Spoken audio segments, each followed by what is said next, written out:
Om Shanti.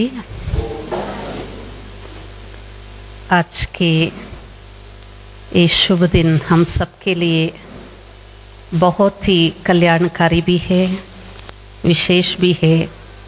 Drama अनुसार ये भी अचानक बाप दादा के नूरे रतन से मिलने का हमें ये सौभाग्य प्राप्त हुआ है। हम सभी के बीच बाप दादा के दिल तख्त नशीन ब्राह्मण परिवार के बहुत लाडले अथक सेवाधारी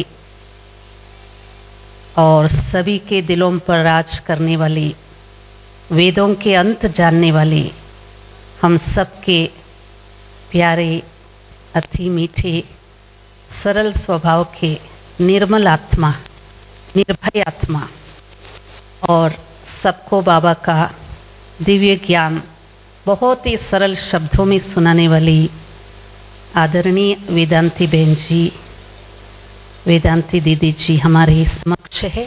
हम सब करतल ध्वनि से उन्हें हम से स्वागत करते हैं, स्वागत करते हैं, स्वागत करते हैं। बाबा ने हम बच्चों को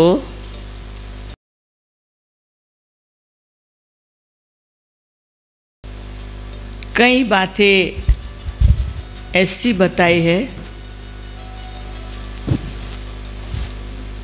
जो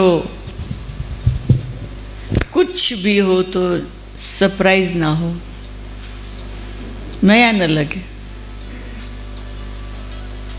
ऐसी कौन सी बात बाबा ने बताई है कि नथिंग न्यू। ड्रामा में कुछ भी हो रहा है वो कल्प पहले जो हुआ था वो अभी हम रिपीट कर रहे हैं। तो बाबा जानते हम बच्चों की स्टेज, इसलिए बाबा ने कहा कि अचानक होगा। कुछ अचानक होता नहीं है, फिक्स है वो होता, पर जब हमारे सामने आता तो हमें अचानक लगता है। हाँ, अचानक हुआ तो हमारा भी आना अचानक हुआ। हाँ, अच्छा ट्रांसलेट करो। हाँ, करो। दीदी ಹೇಳ್ತಾ ಇದ್ದಾರೆ ಬಾಬಾ ಹೇಳ್ತಾರೆ ಎಲ್ಲನೂ ಸಹ ಅಚಾನಕ್ಕಾಗುತ್ತೆ, ಸರ್ಪ್ರೈಸ್ ಅಂದರೆ ಅಂದ್ಕೊಂಡಿರಲ್ಲ, ತಕ್ಷಣ ಆಗುತ್ತೆ. ಆದರೆ ವಾಸ್ತವಿಕವಾಗಿ ಡ್ರಾಮಾದಲ್ಲಿ ಯಾವುದು ಆಗಿತ್ತು ಅದೇನೇ ರಿಪೀಟ್ ಆಗುತ್ತೆ, ಕಲ್ಪದ ಹಿಂದೆ ಏನಾಗಿತ್ತು ಅದೇ ಆಗುತ್ತೆ. ಆದ್ದರಿಂದ ವಾಸ್ತವಿಕವಾಗಿ ಯಾವುದೊಂದು ಅಚಾನಕ್ ಆಗಲ್ಲ. ಆದರೆ ನಮ್ಮ ಮುಂದೆ ಯಾವಾಗ ಹೊಸ ದೃಶ್ಯ ಬರುತ್ತೆ ಆಗ ನಮ್ಗೆ ಅನಿಸುತ್ತೆ ಇದು ಅಚಾನಕ್ಕಾಗಿದೆ ಅಲ್ವಾ. ಆದರೆ ಯಾವುದೇ ದೃಶ್ಯ ಬಂದರೂ ಬಾಬಾ ಏನು ಹೇಳ್ತಾರೆ, ನಥಿಂಗ್ ನ್ಯೂ, ಯಾವುದು ಹೊಸದಲ್ಲ. ಹಾಗೆ ದೀದಿಜಿಯವರು ಇಲ್ಲಿ ಬರೋದು ಸಹ ಅಚಾನಕ್ ಅನಿಸುತ್ತೆ, ಆದರೆ ವಾಸ್ತವಿಕವಾಗಿ ನಥಿಂಗ್ ನ್ಯೂ. ಕಲ್ಪದ ಮೊದಲು ಬಂದಿದ್ದರು, ಈಗಲೂ ಬಂದಿದ್ದಾರೆ. ಚಪ್ಪಾಳೆ ತಟ್ಟಿ.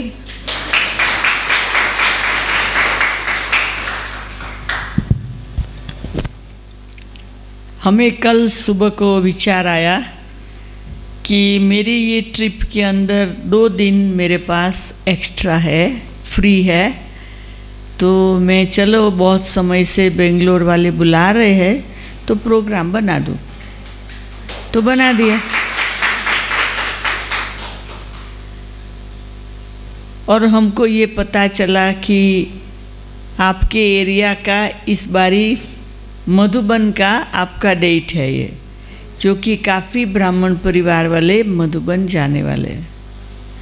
अभी ये सब मैं सोचूं तो कैंसिल हो नहीं करती, लेकिन ड्रामा में था तो मेरे को ये हुआ 10 मिले या 20 मिले या 5 मिले, 1 मिले, मुझे तो जाना है।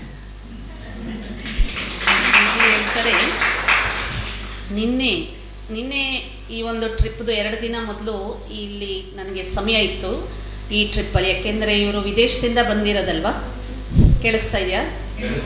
ಸೊ 2 ದಿನ ಎಕ್ಸ್ಟ್ರಾ ಇದೆ, ಅದರಿಂದ ಬೆಂಗಳೂರವರು ಭಾಳ ಸಮಯದಿಂದ ಕರೀತಾ ಇದ್ದಾರೆ ಈ ಸತಿ ನಾನು ಬೆಂಗಳೂರಿಗೆ ಹೋಗ್ತೀನಿ ಅಂತ. ಆದರೆ ದೀದಿಗೆ ಗೊತ್ತು ಮಾರ್ಚ್ ಈ ಡೇಟಲ್ಲಿ ಎಲ್ಲರೂ ಮಧುಬನಕ್ಕೆ ಹೋಗುವಂಥ ಪ್ರೋಗ್ರಾಮ್ ಇದೆ ಅಂತ ಹೇಳಿ. ಸೊ ಆದರೂ ಸಹ ಒಂದು ವೇಳೆ ನಾನು ಯೋಚನೆ ಮಾಡ್ತಿದ್ದೆ ಹೋಗೋದಾ ಬೇಡವಾ ಅಂದರೆ ಈ ಟ್ರಿಪ್ ಕ್ಯಾನ್ಸಲ್ ಆಗ್ತಿತ್ತು. ಆದರೆ ನಾನು ಸಂಕಲ್ಪ ಮಾಡಿದೆ, ಇಲ್ಲ ಹೋಗಬೇಕು, 10 ಜನ ಇರಲಿ 20 ಜನ ಇರಲಿ ಪರವಾಗಿಲ್ಲ, ನಾನಂತೂ ಹೋಗ್ತೀನಿ ಅಂಥೇಳಿ. ಸೊ ನೀವೆಲ್ಲ ಯಾರು ಬಹಳ ಬಹಳ ಸೊ ಒಂದು ಕೈಯಿಂದ ಈ ಥರ ಹೇಳಿ ದೀದಿಗೆ thank you thank you thank you. तो ये देखो तो क्लास तो पूरा भर गया है। और आज सुबह को हम जब अहमदाबाद एयरपोर्ट पर आए ना, तो हम खड़े थे प्लेन में जाने पर, पैसेंजर उतरे तब जा सके। तो जो पैसेंजर उतर के बाहर निकलते थे तो ओम शांति दीदी, ओम शांति दीदी, ओम शांति दीदी। कम से कम 25 थे जो वही प्लेन में आए और ओम शांति। तो हमको पता चला कि ये सब मधुबन जा रहे हैं। अभी क्या है कि समय है ना, वो किसी की इंतज़ार नहीं करता है। तो इस बारी जो मैं आई वो आप सबको मिलना होगा, ड्रामा में फिक्स होगा। मैं एक रात के लिए दिल्ली गई, एक रात्रि के लिए कलकत्ता गई, एक रात के लिए हैदराबाद गई। बेंगलोर नहीं सोचा था क्योंकि टाइम नहीं था, परंतु आप लोगों का प्यार, आपका बुलावा, और मैं यहाँ जब शिवलिंग का म्यूज़ियम था ना तभी आई थी। बहुत साल हो गए, उसके बाद कभी आई नहीं थी। क्यों? क्योंकि अफ्रीका में जब से गए न तो वहाँ पर इतने बिज़ी हो जाते हैं, इतने बिज़ी। इनफैक्ट लोग कहते हैं कि कोविड के टाइम में तो कुछ काम ही नहीं था, बैठे रहो। मेरे लिए ऐसा नहीं था। कोविड के टाइम में भी हमने हमारे शहर में 120 जगह घरों में, ऑफिसों में जाके सबको उमंग उत्साह दिया। ಅರ್ಥ ಆಯ್ತಾ?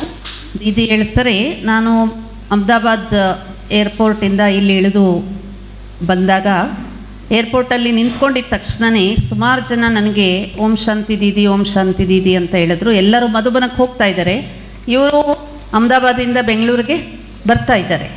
ಸೊ ದೀದಿಗೆ ಗೊತ್ತು ಇವತ್ತು ಎಲ್ಲರೂ ಸಹ ಮಧುಬನಕ್ಕೆ ಹೋಗ್ತಾ ಇದ್ದಾರೆ. ಆದರೂ ಸಹ ದೀದಿ ಹೇಳ್ತಾ ಇದ್ದಾರೆ, ನೀವೆಲ್ಲ ಯಾರು ಡ್ರಾಮಾನುಸಾರ ಮಿಲನ ಮಾಡಬೇಕಾಗಿತ್ತು, ನಿಮಗೋಸ್ಕರ ನಾನು ಇಲ್ಲಿ ಬರುವಂಥ ಪ್ಲ್ಯಾನ್ ಡ್ರಾಮಾನುಸಾರ ಬಂದಿದ್ದೀನಿ. ಒಂದು ದಿವಸ ದಿಲ್ಲಿ, ಒಂದು ದಿವಸ ಕಲ್ಕತ್ತಾ, ಹೀಗೆ ಒಂದೊಂದು ದಿವಸ ಮಾತ್ರ ಅಲ್ಲೆಲ್ಲ ಉಳಿದೆ. ಆದರೆ ಬೆಂಗಳೂರದು ಯೋಚನೆ ಮಾಡಿರಲಿಲ್ಲ ದೀದಿ. ಆದರೆ ಡ್ರಾಮಾನುಸಾರ ನಿಮ್ಮೆಲ್ಲರನ್ನ ಮಿಲನ ಮಾಡುವಂಥ ಪಾರ್ಟ್ ಇತ್ತು, ಅದಕ್ಕೆ ಬಂದಿದ್ದೀನಿ. ದೀದಿ ಅನುಭವ ಹೇಳ್ತಿದ್ದಾರೆ ಆಫ್ರಿಕಾದಲ್ಲಿ. ಯಾಕೆಂತಂದರೆ ಇಂಡಿಯಾಯಿಂದ ಅವರು ಆಫ್ರಿಕಾಗೆ ಹೋಗ್ಬಿಟ್ರೆ ಬಹಳ ಬ್ಯುಸಿ ಇರ್ತಾರೆ. ಕೋವಿಡ್ ಸಮಯದಲ್ಲಿ ಕೆಲವರೆಲ್ಲ ಹೇಳ್ತಾ ಇದ್ರು ಬಹಳ ಫ್ರೀ ಇರ್ತಾರೆ ಅಂಥೇಳಿ.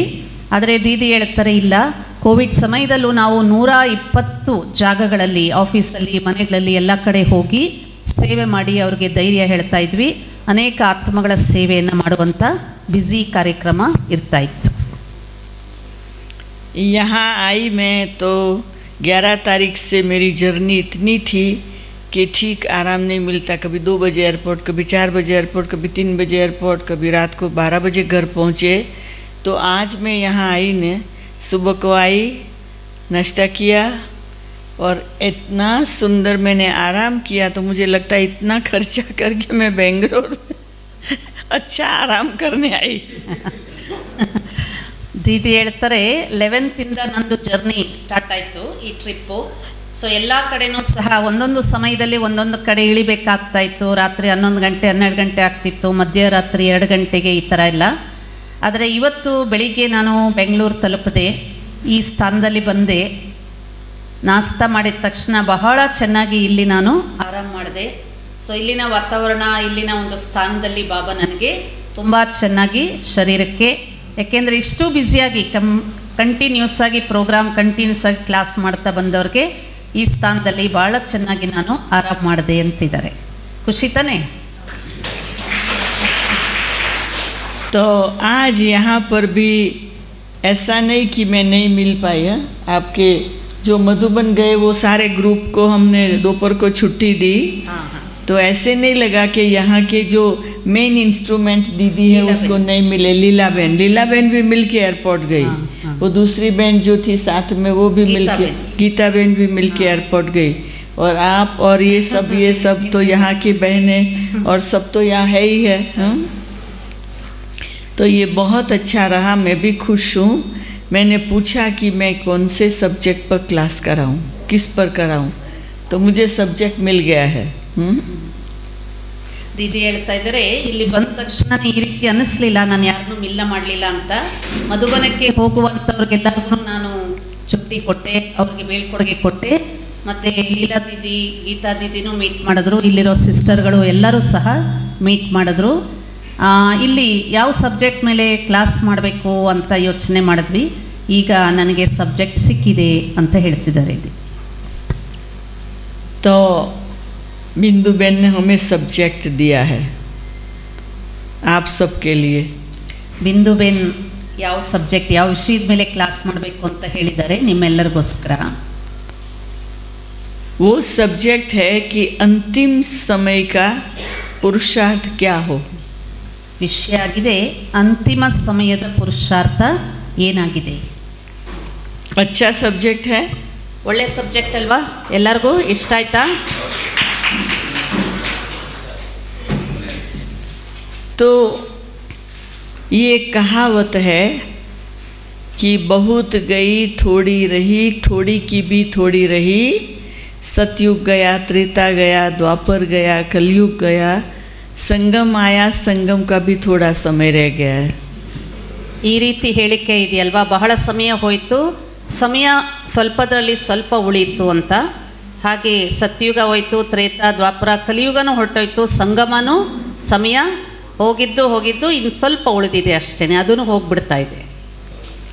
तो अभी का जो संगम का समय है वो बहुत थोड़ा रह गया है. ಸಂಗಮದ ಸಮಯ ಈಗ ಬಹಳ ಬಹಳ ಕಡಿಮೆ ಉಳಿದಿದೆ. अभी जो थोड़ा समय रह गया है वो थोड़े समय के अंदर हम कौन सा पुरुषार्थ करें जो कि हम जल्दी अपनी संपूर्णता की स्टेज पर पहुंच जाए. ಸಂಗಮದ ಸ್ವಲ್ಪ ಸಮಯ ಏನು ಉಳಿದಿದೆ, ಎಂಥ ಪುರುಷಾರ್ಥ ಮಾಡಬೇಕು, ಯಾವುದರಿಂದ ನಾವು ಅಂತಿಮ ಸಮಯದ ಒಳಗಡೆ ನಮ್ಮ ಸ್ಥಿತಿಯನ್ನು ನಾವು ಸೇರಬೇಕು. तो वो बारे में आज मैं आप सबको बताना चाहती हूँ. ಈ ವಿಷಯದ ಬಗ್ಗೆ ಇವತ್ತು ದೀದಿ ನಮಗೆ ವಿಶೇಷವಾಗಿ ತಿಳಿಸ್ತಾರೆ. बहुत गहरा सब्जेक्ट है, उसके लिए बहुत अटेंशन से सुनना. ಬಹಳ ಆಳವಾದಂತಹ ವಿಷಯ ಇದು, ಅದರ ಬಗ್ಗೆ ದೀದಿ ತಿಳಿಸ್ತಾರೆ. आप जो भी बाबा के बच्चे जिस दिन से ज्ञान में आए, चाहे एक दिन हुआ, एक मास हुआ, एक साल हुआ, या 20 साल हुए, या 50 साल हुए, जितना भी हुआ, जो बाबा का ज्ञान हमें मिला है वो ज्ञान के आधार से हम सब ने हमारे कितने विकर्म विनाश किए हैं उसका आज शाम को होमवर्क करना. ದೀದಿ ಹೇಳ್ತಾರೆ, ನೀವು ಯಾವಾಗಿಂದ ಜ್ಞಾನದಲ್ಲಿ ಬಂದಿದ್ದೀರಾ, 5 ವರ್ಷ, 10 ವರ್ಷ, 40 ವರ್ಷ, 50 ವರ್ಷ, ಓಕೆ, ಎಷ್ಟು ಸಮಯದಿಂದ ಬಂದಿದ್ದೀರಾ, ಅಷ್ಟು ಸಮಯದ ಪುರುಷಾರ್ಥದಲ್ಲಿ ಎಷ್ಟು ವಿಕರ್ಮಗಳನ್ನು ವಿನಾಶ ಮಾಡ್ಕೊಂಡಿದ್ದೀವಿ ಅಂತ ಇವತ್ತು ಸಂಜೆ ಹೋಮ್ವರ್ಕ್ ಮಾಡಿ. बाबा हमें मिला, बाबा ने 3 बात बताई. तुम आत्मा हो, तुम मेरे बच्चे हो, और ये ड्रामा फिक्स है और अभी घर जाने का समय है. ये पाठ बाबा ने हम सबको पक्का कराया. ಬಾಬಾ 3 ಮಾತನ್ನು ಹೇಳಿದ್ದಾರೆ. ನೀವೊಂದು ಆತ್ಮ ಆಗಿದ್ದೀರಾ, ನೀವು ನಂದು ಮಗು ಇದ್ದೀರಾ, ಡ್ರಾಮಾ ಫಿಕ್ಸ್ ಆಗಿದೆ, ಈಗ ಮನೆಗೆ ವಾಪಸ್ ಹೋಗ್ಬೇಕು. सारी दुनिया के लोग भगवान को ढूंढ रहे हैं. ಇಡೀ ಜಗತ್ತು ಭಗವಂತನನ್ನು ಹುಡುಕ್ತಾ ಇದೆ. और हम कितने तकदीरवान है कि भगवान हमारे हाथ में है. ನಾವೆಷ್ಟು ಭಾಗ್ಯಶಾಲಿಗಳಾಗಿದ್ದೀವಿ, ಭಗವಂತ ನಮ್ಮ ಕೈಯಲ್ಲಿದ್ದಾರೆ. नशा है, ನಶೆ ಇದೆಯಾ ಅಂತ ಕೇಳ್ತಿದ್ದಾರೆ, ಭಗವಂತ ನಮ್ಮ ಕೈಯಲ್ಲಿದ್ದಾರೆ ಅಂತ. वो एक गीत है, नन्हे मुन्ने बच्चे तेरी मुट्ठी में क्या है, तो कहते मुट्ठी में है तकदीर हमारी. ಹಿಂದಿನಲ್ಲಿ ಒಂದು ಹಾಡಿದೆಯಲ್ಲ, ಚಿಕ್ಕ ಮಕ್ಕಳಿಗೆ ಕೇಳ್ತಾರೆ ನಿಮ್ಮ ಮುಷ್ಟಿಯಲ್ಲಿ ಏನಿದೆ ಅಂತ, ಮಕ್ಕಳು ಹೇಳ್ತಾರೆ ನಮ್ಮ ಮುಷ್ಟಿಯಲ್ಲಿ ನಮ್ಮ ಭವಿಷ್ಯದ ಭಾಗ್ಯ ಇದೆ ಅಂತ.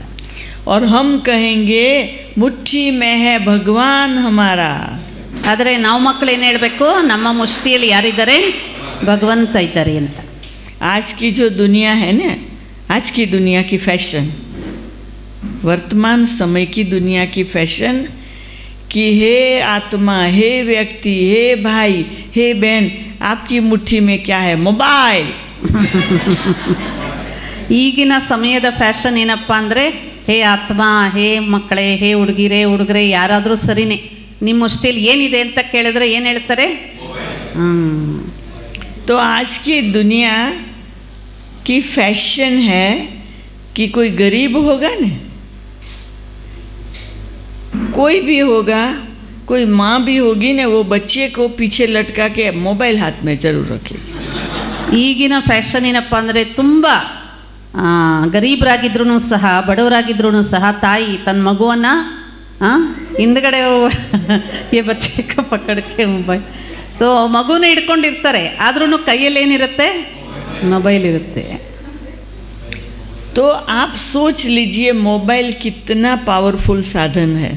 ಮೊಬೈಲ್ ಬಹಳ ಶಕ್ತಿಶಾಲಿಯಾದ ಸಾಧನೆ, क्योंकि मोबाइल के द्वारा हम दुनिया के कोई भी कोने में कनेक्ट हो जाते हैं। ಯಾಕೆಂದರೆ ಮೊಬೈಲ್ ಮುಖಾಂತರ ಜಗತ್ತಿನ ಯಾವ ಮೂಲೆಗಾದ್ರೂ ನಾವು ಸಂಬಂಧವನ್ನು ಬೆಳೆಸ್ಕೋಬೋದು।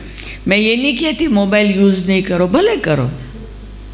ದೀದಿ ಹೇಳ್ತಾರೆ ಮೊಬೈಲ್ ಯೂಸ್ ಮಾಡಬಾರ್ದು ಅಂತ ಹೇಳ್ತಾ ಇಲ್ಲ, ಭಲೆ ಮಾಡಿ, पर उसकी स्लेवरी नहीं, उसकी गुलामी ना हो, ಅದಕ್ಕೆ ದಾಸರಾಗಬೇಡಿ।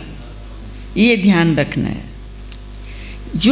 जो व्यक्ति ने मोबाइल बनाया, जो लोग बना रहे हैं, उसने यहाँ से बनाया ना, कहाँ से बनाया? आत्मा ने बनाया ना।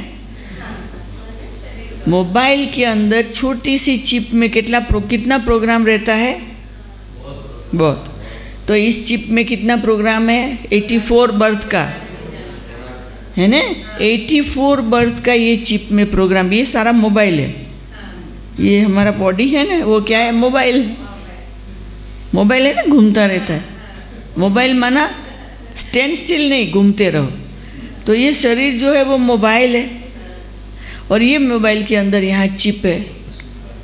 तो बाबा ने बताया तुम बच्चे छोटी सी आत्मा माना ये मोबाइल की चिप हो। अब चिप निकल गई तो मोबाइल में काम नहीं चलेगा ना। चिप डालो, चिप डालो, छोटी डालो, अरे इसको डालो, अरे इतनी छोटी में क्या है? सब कुछ उसमें है। ये छोटी में क्या है? सब कुछ इसमें है। ಅರ್ಥ ಆಯ್ತಲ್ಲ? ಮೊಬೈಲ್ ಮಾಡಿದವರು ಅದರಲ್ಲಿ ಒಂದು ಸಣ್ಣ ಚಿಪ್ ಹಾಕ್ತಾರೆ, ಅದಿಲ್ಲ ಅಂದರೆ ಮೊಬೈಲ್ ಎಷ್ಟೇ ದೊಡ್ಡದಾಗಿದ್ದರೂ ಬೆಲೆ ಬಾಳೋದಿದ್ರೂ ಏನೂ ಉಪಯೋಗ ಇಲ್ಲ। ಸೊ ದೀದಿ ಹೋಲಿಕೆ ಮಾಡಿ ಹೇಳ್ತಾರೆ, ಈ ಶರೀರನೇ ನಮ್ಮದು ಮೊಬೈಲ್, ಈ ಮೊಬೈಲಲ್ಲಿ ಆತ್ಮ ಏನಾಗಿದೆ? ಚಿಪ್। ಆ ಮೊಬೈಲ್ನ ಮಾಡಿದ್ದು ಯಾರು? ಆತ್ಮ ಅಲ್ವಾ? ಹಾಗಾಗಿ ಈ ದೇಹದಲ್ಲಿ ಸಹ ಈ ಮೊಬೈಲಲ್ಲಿ ಆತ್ಮರೂಪಿ ಚಿಪ್ಪಲ್ಲಿ ಎಷ್ಟು ಜನ್ಮದ ಒಂದು ಪ್ರೋಗ್ರಾಮ್ ಇದೆ, 84 ಜನ್ಮದ ಪ್ರೋಗ್ರಾಮ್ ಇದೆ। हम मोबाइल यूज़ करते हैं पर चिप को याद नहीं करते। करते? ಮೊಬೈಲ್ ಯೂಸ್ चिप नहीं याद करते, ಆದರೆ ಚಿಪ್ನ ನೆನಪು ಮಾಡಲ್ಲಲ್ಲ। मोबाइल पर चिप को याद नहीं करते।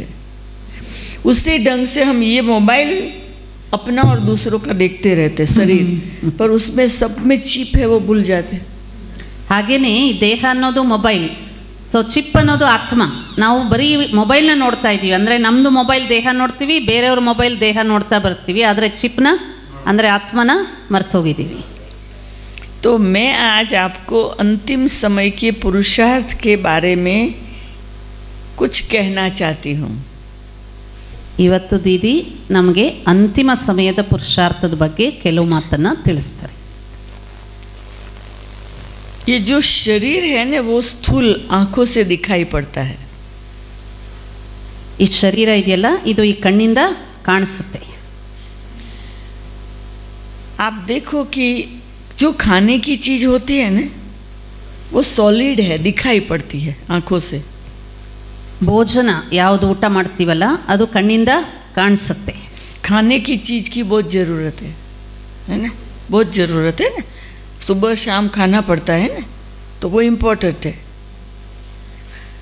और फिर पानी पीना पड़ता है। तो खाना समझो कभी एक वीक ना खाओ तो भी चल सकता है, परंतु पानी जो है वो उससे थिनर है ना, थिनर, वो सॉलिड है वो खाना, और पानी थीन है, तो शरीर में पानी की जास्ती ज़रूरत है। और उससे थीन है हवा, है वो तो दिखाई नहीं पड़ती है, उसके बिना कितना दिन रह सकते? एक ಸೆಕೆಂಡ್. ಅರ್ಥ ಆಯ್ತಾ? ದೀದಿ ಹೇಳ್ತಾರೆ ಊಟ ಮಾಡೋದು ಅನ್ನ ಸಾರು ಪಲ್ಯ ಇವೆಲ್ಲ ಕಾಣಿಸುತ್ತೆ, ಆಮೇಲೆ ನೀರು ಕುಡಿತೀವಿ, ನೀರು ಅದಕ್ಕಿಂತ ಹಗುರವಾಗಿರುತ್ತೆ, ಅದು ಬೇಕು ಶರೀರಕ್ಕೆ, ಜಾಸ್ತಿ ನೀರು ಬೇಕು. ಅದಕ್ಕಿಂತ ಸೂಕ್ಷ್ಮ ಇರೋದು ಗಾಳಿ. ಗಾಳಿ ಕಾಣಿಸಲ್ಲ, ಆದರೂ ಸಹ ನಾವು ಗಾಳಿನ ತಗೊಳ್ಬೇಕಾಗತ್ತೆ. आप खाने की चीज़ों का खरीदारी का पैसा भरते हो, पानी या जो भी ड्रिंक लाते हो उसका पानी का बिल भरते हो, पैसा भरते हो. कभी आपने एयर का पैसा भरा, हवा ली उसका भरा? किसी को बिल आया घर में? नहीं आया, कभी नहीं आया. तो देखो जो हमारे शरीर का जो इम्पोर्टेंट है, डे एंड नाइट नोइंगली और अननोइंगली हम ब्रीदिंग करते हैं, वो हवा कितनी इम्पोर्टेंट है. ನಾವು ಊಟ ಮಾಡುವಂಥ ವಸ್ತುಗಳಿಗೆ ಬಿಲ್ಲಾಗಿ ಹಣ ಕೊಟ್ಟು ಬರ್ತೀವಿ. ದೀದಿ ಕೇಳ್ತಾ ಇದ್ದಾರೆ, ನೀವು ಉಸಿರಾಡುವಂಥ ಗಾಳಿ ಇದೆಯಲ್ಲ ಅದಕ್ಕೆ ಯಾವತ್ತಾದರೂ ಬಿಲ್ ಬಂದಿದೆಯಾ? ಈಗ ಗಾಳಿ ಇಲ್ಲದೆ ಎಷ್ಟು ಸಮಯ ಇರೋಕ್ಕಾಗುತ್ತೆ? ಊಟ ಇಲ್ಲದೆ ನೀರು ಮಾತ್ರ ಇದ್ದರೆ ಎಷ್ಟೋ ಸಮಯ ಇರ್ಬೋದು, ಗಾಳಿ ಇಲ್ಲದೆ. ಸೊ ಗೊತ್ತಿದ್ರೂ ಸಹ ಈ ಗಾಳಿಯನ್ನು ನಾವು ಸ್ವೀಕಾರ ಮಾಡ್ತಾನೇ ಇರ್ತೀವಿ. ಇದಕ್ಕೆ ಬಿಲ್ ಕೊಟ್ಟಿದ್ದೀರಾ ಯಾರಾದರೂ ಅಂತ ಕೇಳ್ತಿದ್ದಾರೆ. और एयर से सूक्ष्म है आत्मा. ಈ ಗಾಳಿಗಿಂತ ಸೂಕ್ಷ್ಮ ಆತ್ಮ. तो सबसे जास्ती हमारे जीवन में जरूरत है आत्मस्थिति में स्थित रहना. ಎಲ್ಲದಕ್ಕಿಂತ ಅತಿ ಮುಖ್ಯವಾದಂತಹ ಒಂದು ಸ್ಥಿತಿ ನಮ್ಮ ಜೀವನದಲ್ಲಿ ಆತ್ಮ ಸ್ವರೂಪದಲ್ಲಿ ಸ್ಥಿತರಾಗೋದು. संगम का 87 ईयर चला गया. ಸಂಗಮ ಯುಗದ 87 ವರ್ಷ ಮುಗಿದೋಯ್ತು. अभी थोड़ा समय बाकी है. ಸ್ವಲ್ಪ ಸಮಯ ಈಗ ಉಳಿದಿದೆ. उसमें हम कितना जिएंगे वो हमें मालूम नहीं है. ಇಷ್ಟರಲ್ಲೂ ನಾವೆಷ್ಟು ದಿನ ಇರ್ತೀವಿ ಅನ್ನೋದು ಗ್ಯಾರಂಟಿ ಇಲ್ಲ.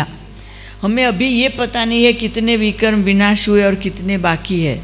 ನಮ್ಮದು ಎಷ್ಟು ವಿಕರ್ಮ ಭಸ್ಮ ಆಗಿದೆ, ಎಷ್ಟು ಬಾಕಿ ಇದೆ ಅಂತಲೂ ಗೊತ್ತಿಲ್ಲ.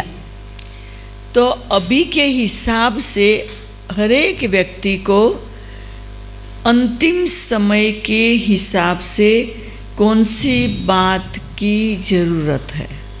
ಈಗ ಸಮಯದ ಅನುಸಾರ ಪ್ರತಿಯೊಬ್ಬರಿಗೆ ಅಂತಿಮ ಸಮಯಕ್ಕೆ ಅನುಗುಣವಾಗಿ ಯಾವ ಒಂದು ಮಾತಿನ ಅತಿ ಅವಶ್ಯಕತೆ ಇದೆ ಅಂದರೆ, देखो सतयुग में हमें भगवान का परिचय नहीं था, त्रेता में परिचय नहीं था, द्वापर में परिचय मिला तो मिक्स माल मिल गया है ना. शिव, फिर हनुमान, कृष्ण, धीरे धीरे राम, नारायण, ऐसे करते करते कलयुग में बहुत सारे देवी देवता आ गए. तो उसमें हमारा मन फंस गया देवताओं में. ದೀದಿ ಹೇಳ್ತಾರೆ, ಸತ್ಯಯುಗದಲ್ಲಿ ನೋಡಿ ನಮಗೆ ಪರಮಾತ್ಮನ ಪರಿಚಯ ಇರಲಿಲ್ಲ, ತ್ರೇತಾದಲ್ಲೂ ಇರಲಿಲ್ಲ, ದ್ವಾಪರದಲ್ಲಿ ಅನೇಕ ಪ್ರಕಾರದ ಭಗವಂತನ ರೂಪಗಳು, ಕೃಷ್ಣ, ರಾಮ, ಹನುಮಂತ, ಗಣೇಶ, ಹೀಗೆ. ಕಲಿಯುಗದಲ್ಲಂತೂ ಭಿನ್ನ ಭಿನ್ನ ಪ್ರಕಾರದ ಅನೇಕ ದೇವತೆಗಳು ಉದ್ಭವ ಆಗಿಬಿಟ್ರು. ಸೊ ಅದರಲ್ಲಿ ನಮ್ಮ ಮನಸ್ಸು ಸಿಕ್ಕಾಕೊಂಡ್ಬಿಡ್ತು.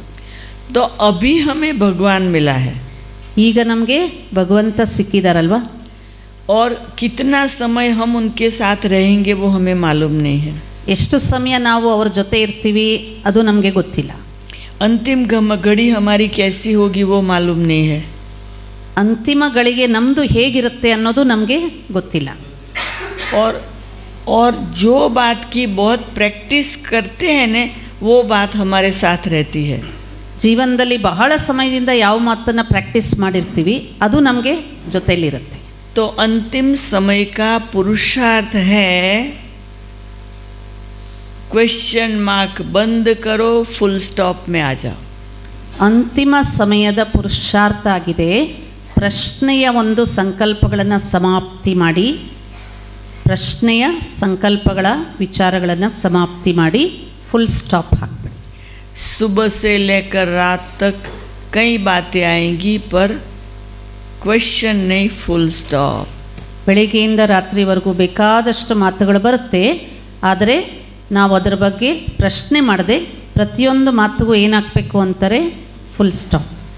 ऐसा क्यों हुआ, ऐसे होना चाहिए, ये वो सब खत्म. ಹೀಗಾಗಬಾರ್ದಾಗಿತ್ತು, ಹೀಗೆ ಯಾಕಾಯಿತು, ಇದೆಲ್ಲ ಇವಾಗ ಸಮಾಪ್ತಿ. मेरा योग नहीं लगता है, मुझे समझ नहीं आता है, मेरा शरीर ठीक नहीं चलता है, मेरे संबंधी साथ नहीं देते, ये सब छोड़ो। ನನಗೆ ಯೋಗ ಸರಿಯಾಗಿ ಅಂಟ್ತಾ ಇಲ್ಲ, ನಾನು ಪುರುಷಾರ್ಥ ಮಾಡೋಕ್ಕಾಗ್ತಾ ಇಲ್ಲ, ನನಗೆ ನಮ್ಮ ಸಂಬಂಧಿಗಳು ಸಹಯೋಗ ಕೊಡ್ತಾ ಇಲ್ಲ, ಇಂಥ ಎಲ್ಲ ವಿಚಾರಗಳನ್ನು ಬಿಟ್ಬಿಡಿ ಅಂತಿದೆ. मुझे पुरुषार्थ का बहुत बहुत उमंग है, पर सब साथ नहीं देते हैं। ನನಗೆ ಪುರುಷಾರ್ಥದಲ್ಲಿ ತುಂಬ ಉಮಂಗ ಉತ್ಸಾಹ ಇದೆ, ಆದರೆ ಯಾರೂ ನನಗೆ ಸಹಯೋಗ ಕೊಡ್ತಾ ಇಲ್ಲ. मेरे बच्चे ठीक नहीं चलते हैं, ನಂದು ಮಕ್ಕಳು ಸರಿಯಾಗಿ ನಡೀತಾ ಇಲ್ಲ. मेरे को सेंटर पे चाहिए वो सेवा नहीं मिलती है, ನನಗೆ ಸೆಂಟ್ರಲ್ಲಿ ಯಾವುದು ಸೇವೆ ಬೇಕೋ ಅದು ನನಗೆ ಸಿಗ್ತಾ ಇಲ್ಲ. मेरी खुशी घड़ी घड़ी चली जाती है, ನಂದು ಖುಷಿ ಅವಾಗವಾಗ ಹೋಗ್ಬಿಡುತ್ತೆ. कोई मुझे साथ नहीं देता है, ಯಾರೂ ನನಗೆ ಸಹಯೋಗ ಕೊಡ್ತಾ ಇಲ್ಲ, ಜೊತೆ ಕೊಡ್ತಾ ಇಲ್ಲ. अरे मैं ज्ञान में लेट आया, बाप दादा नहीं मिला, ನಾನು ಜ್ಞಾನದಲ್ಲಿ ಲೇಟಾಗಿ ಬಂದೆ, ಬಾಪ್ದಾದರವ್ರನ್ನ ನಾನು ಮಿಲ್ಲ ಮಾಡೇ ಇಲ್ಲ. अरे मधुबन जाने को नहीं मिलता है, ಮಧುಬನಕ್ಕೆ ಹೋಗ್ಲಿಕ್ಕೆ ಆಗ್ತಾ ಇಲ್ಲ. मधुबन जाते हैं तो अभी कोई दादी नहीं है, ಮಧುಬನಕ್ಕೆ ಹಂಗೂ ಹೋಗ್ಬಿಟ್ರೆ ಅಲ್ಲಿ ದಾದಿ ದೀದಿ ಯಾರೂ ಇಲ್ಲ. तो हमारे सेंटर वाले भी हमको इतना प्यार नहीं देते हैं, ಸೆಂಟ್ರಲ್ಲಿರೋ ಅಕ್ಕಂದ್ರು ಯಾರೂ ನನಗೆ ಅಷ್ಟೊಂದು ಪ್ರೀತಿ ಕೊಡ್ತಾ ಇಲ್ಲ. तो हमको हर जगह प्रॉब्लम प्रॉब्लम प्रॉब्लम है। ಪ್ರತಿ ಜಾಗದಲ್ಲಿ ನನಗೆ ಪ್ರಾಬ್ಲಮ್ಮು ಪರಿಸ್ಥಿತಿ. और ज्ञान की बातें भी अभी बुद्धि से निकल जाती है, ಜ್ಞಾನದ ಪಾಯಿಂಟ್ಸು ಬುದ್ಧಿಯಿಂದ ಈಗ ಹೊರಟೋಗ್ತಾ ಇದೆ. अमृत वेले जुट के आते हैं, ಅಮೃತ ವೇಳೆಯಲ್ಲಿ ನನಗೆ ನಿದ್ದೆ ಬರ್ತದೆ. ये सब फिनिश, ಇದೆಲ್ಲವನ್ನ ಸಮಾಪ್ತಿ ಮಾಡಿಬಿಡ್ಬೇಕು, फुल स्टॉप ಫುಲ್ ಸ್ಟಾಪ್ ಹಾಕಿ. करेंगे ये पुरुषार्थ, ಈ ಪುರುಷಾರ್ಥ ಮಾಡ್ತೀರಾ ಅಂತ ಕೇಳ್ತಾ ಇದ್ರೆ ಕೈ ಎತ್ತಿ. ಪುರುಷಾರ್ಥ ಮಾಡುವಂತ करेंगे, ಫುಲ್ ಸ್ಟಾಪ್ ಹಾಕುವಂತರು. ಇದೆಲ್ಲ ಮಾತುಗಳಿಗೆ ಫುಲ್ ಸ್ಟಾಪ್. कैसे करना है वो सिखा दूं, ಈಗ ದೀದಿ ಹೇಗೆ ಮಾಡೋದು ಅಂತ ಹೇಳ್ಕೊಡ್ತಾರೆ. सिखा दूं, सिखा दूं ना, आज से ही सिखा दूं। देखो सुबह उठेंगे ना तो सिर दर्द होगा, इतना सिर दर्द है, ये क्या अब योग नहीं, फुल स्टॉप, सिर दर्द नहीं है, चलो बैठ जाओ बाबा के सामने, बाबा सिर दबा देगा, बाबा अमृत वेला सिर की मालिश कर देगा, फुल स्टॉप।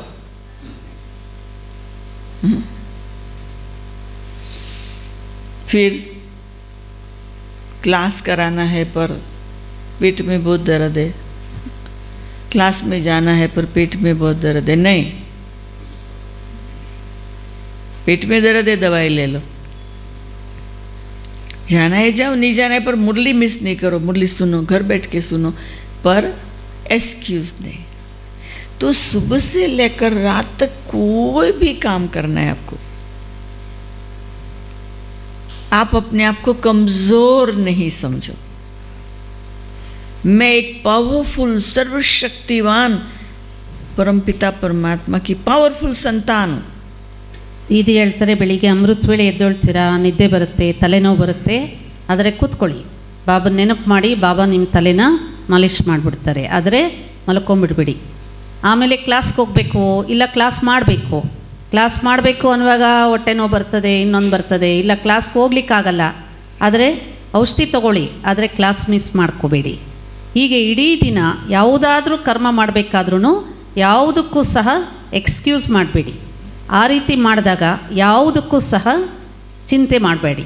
ಬಾಬಾ ಏನು ಮಾಡ್ತಾರೆ, ಯಾರು ಸಂಕಲ್ಪದಿಂದ ದೃಢ ಸಂಕಲ್ಪ, ಇದು ಹೇಳ್ತಾರೆ, ನಾನು ಯಾರು ಸರ್ವಶಕ್ತಿವಂತನ ಮಗುವಾಗಿದ್ದೀನಿ, ನಾನು ಶಕ್ತಿಶಾಲಿ ಆತ್ಮ ಆಗಿದ್ದೀನಿ, ಈ ಸಂಕಲ್ಪ ಧಾರಣೆ ಮಾಡಿ ನಿಮ್ಮನ್ನು ನೀವು ಯಾವತ್ತೂ ಸಹ ನಾನು ಕಮ್ಜೋರ್ ಆಗಿದ್ದೀನಿ, ನಿರ್ಬಲ ಆಗಿದ್ದೀನಿ, ನನ್ನ ಕೈಲಿ ಆಗಲ್ಲ ಅಂತ ಯೋಚನೆ ಮಾಡಬೇಡಿ. अरे हमने तो लाखों खर्चा करके प्रोग्राम किया और एक भी ब्राह्मण नहीं बना। ನಾನು ಲಕ್ಷಾಂತರ ರೂಪಾಯಿ ಖರ್ಚು ಮಾಡಿ ಸೇವೆ ಮಾಡಿದೆ, ಒಂದು ಆತ್ಮನೂ ಬಾಬಾವ್ರ ಮಗು ಆಗಲಿಲ್ಲ, ಬ್ರಾಹ್ಮಣ ಆತ್ಮ ಆಗಲಿಲ್ಲ. वो डाउट करने के बदले सोचो हजारों आत्माओं को बाबा का मैसेज मिला, तो सत्युग की, त्रेता की, द्वापर की, सब जगह की प्रजा बन गई। ಅದಕ್ಕೆ ಬದಲು ಈ ರೀತಿ ಯೋಚನೆ ಮಾಡಿ, ನಾವೇನು ಸೇವೆ ಮಾಡಿದ್ವಿ, ಲಕ್ಷಾಂತರ ಆತ್ಮಗಳಿಗೆ ಸಂದೇಶ ಸಿಕ್ತು, ಅವರೆಲ್ಲ ಏನಾಗ್ತಾರೆ, ಸತ್ಯ ತ್ರೇತ ದ್ವಾಪರದ ಪ್ರಜೆಗಳಾಗ್ತಾರೆ, ಅಷ್ಟು ಆತ್ಮಗಳಿಗೆ ಸಂದೇಶ ಸಿಕ್ತು. तो जो भी क्वेश्चन आता वहाँ फुल स्टॉप. ಏನೋ ಪ್ರಶ್ನೆ ಬರುತ್ತೆ ಅಲ್ಲಿಗೆ ತಕ್ಷಣ ಫುಲ್ ಸ್ಟಾಪ್ ಹಾಕಬೇಕು. कुछ टूट गया, कुछ फूट गया, कोई रोता रोता आया, कोई झगड़ा करने आया, आप फुल स्टॉप. ಯಾವುದಾದ್ರೂ ಬಿದ್ದೋಯ್ತು, ಒಡೆದೋಯ್ತು, ಇನ್ಯಾರಾದ್ರೂ ನಿಮ್ಮ ಜೊತೆ ಜಗಳ ಮಾಡಕ್ಕೆ ಬಂದರು ಅಥವಾ ಹತ್ಕೊಂಡು ಬಂದರು, ಏನೇ ಮಾಡಿದ್ರು, ಆದರೆ ಆ ಸಮಯದಲ್ಲಿ ಪ್ರಶ್ನೆ ಇಲ್ಲ, ಫುಲ್ ಸ್ಟಾಪ್. ये प्रैक्टिस बहुत कठिन है. ಈ ಅಭ್ಯಾಸ ಮಾಡೋದು ಬಹಳ ಕಠಿಣ. परंतु आप अगर ये फुल स्टॉप की प्रैक्टिस करेंगे तो आपको हर बात में सफलता सफलता सफलता. ಆದರೆ ಈ ಪ್ರಾಕ್ಟೀಸ್ನ ನಾವು ಮಾಡಿದಾಗ ದೀದಿ ಹೇಳ್ತಾರೆ, ನಿಮಗೆ ಪ್ರತಿಯೊಂದು ಮಾತಲ್ಲೂ ಸಹ ಸಫಲತೆ ಸಫಲತೆ ಸಫಲತೆ ಸಿಗುತ್ತೆ. मैंने कल सुबह सोचा मुझे बेंगलोर आना है. फिर मैंने थोड़ा सोचा कि हमारी बहनें अहमदाबाद वाले कोई हाँ नहीं बोलेगा, कोई हाँ नहीं बोलेगा जाओ, क्योंकि सबको पता ये दौड़ती रहती है, थकी हुई है. तो मैं तो कहा बाबा मुझे जाना है, बाबा मुझे जाना है, बाबा मुझे जाना है. फिर धीरे से हमने अपने रूम से चंद्रिका बहन को फ़ोन किया, प्लीज़ मेरे 2 दिन फ्री है, मुझे छुट्टी दो ने, मैं बेंगलोर जाऊँ. इतना प्यार से बोला. और मेरे साथ कोई को भेजो. बोला जाओ. हो गया. ಚಪ್ಪಾಳೆ ತಟ್ಟಿ. ದೀದಿ ಹೇಳ್ತಾರೆ, ನಿನ್ನೆ ಬೆಳಿಗ್ಗೆ ನಾನು ಇವ್ರದ್ದು ಲೌಕಿಕ್ ಸಿಸ್ಟರ್ ಮಹಾದೇವ್ ನಗರ್ ಅಹಮದಾಬಾದ್ ಸೇವಾಸ್ಥಾನದ ಇನ್ಚಾರ್ಜ್ ಇದ್ದಾರೆ, ಅವರಿಗೆ ಅವ್ರ ಹತ್ರ ಇದ್ದರು. ದೀದಿ ಅವ್ರಿಗೆ ಬಹಳ ನಾನು ಹೋಗಬೇಕು, ಇಲ್ಲಿ ತುಂಬ ಸುಸ್ತಾಗಿದೆ, ಅದಕ್ಕೆ ಯಾರು ನನಗೆ ಬೆಂಗಳೂರು ಹೋಗಲಿಕ್ಕೆ छुट्टी ಕೊಡಲ್ಲ ಅಂತ ಗೊತ್ತಿತ್ತು.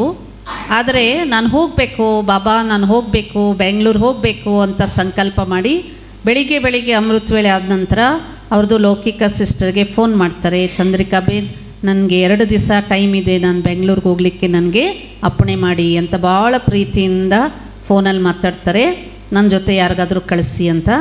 ಸೊ ಅವ್ರದ್ದು ಸಿಸ್ಟರ್ ಹೇಳಿದ್ರು, ಭಲೆ ನೀವು ಹೋಗಿ ಅಂತ छुट्टी ಕೊಟ್ಬಿಟ್ರು. फिर मैंने यहाँ फ़ोन किया, यहाँ के जो मेरे साथ कांटेक्ट थे उनको कि आप बहनों को बोलो, ये वो दिवेश भाई को कहा. बोला दीदी काफ़ी तो मधुबन जा रहे, ये तो डेट हमारी है, हमारे वालों की डेट है, पर चलो आप आएंगे तो खुशी तो होगी. ऐसे थोड़े सारा बेंगलोर की ब्राह्मण चले जाते हैं, ऐसे थोड़े सारा बेंगलोर के ब्राह्मण मधुबन जाएंगे, आ जाओ.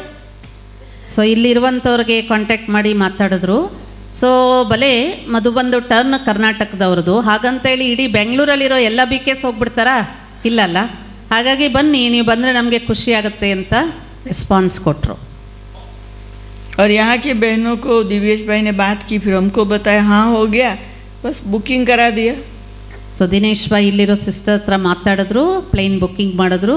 ಕ್ರಮಾನುಸಾರ ದೀದಿ ನಮ್ಮ ಮುಂದೆ ಇವತ್ತು ಪ್ರತ್ಯಕ್ಷವಾಗಿ ಇದ್ದಾರೆ.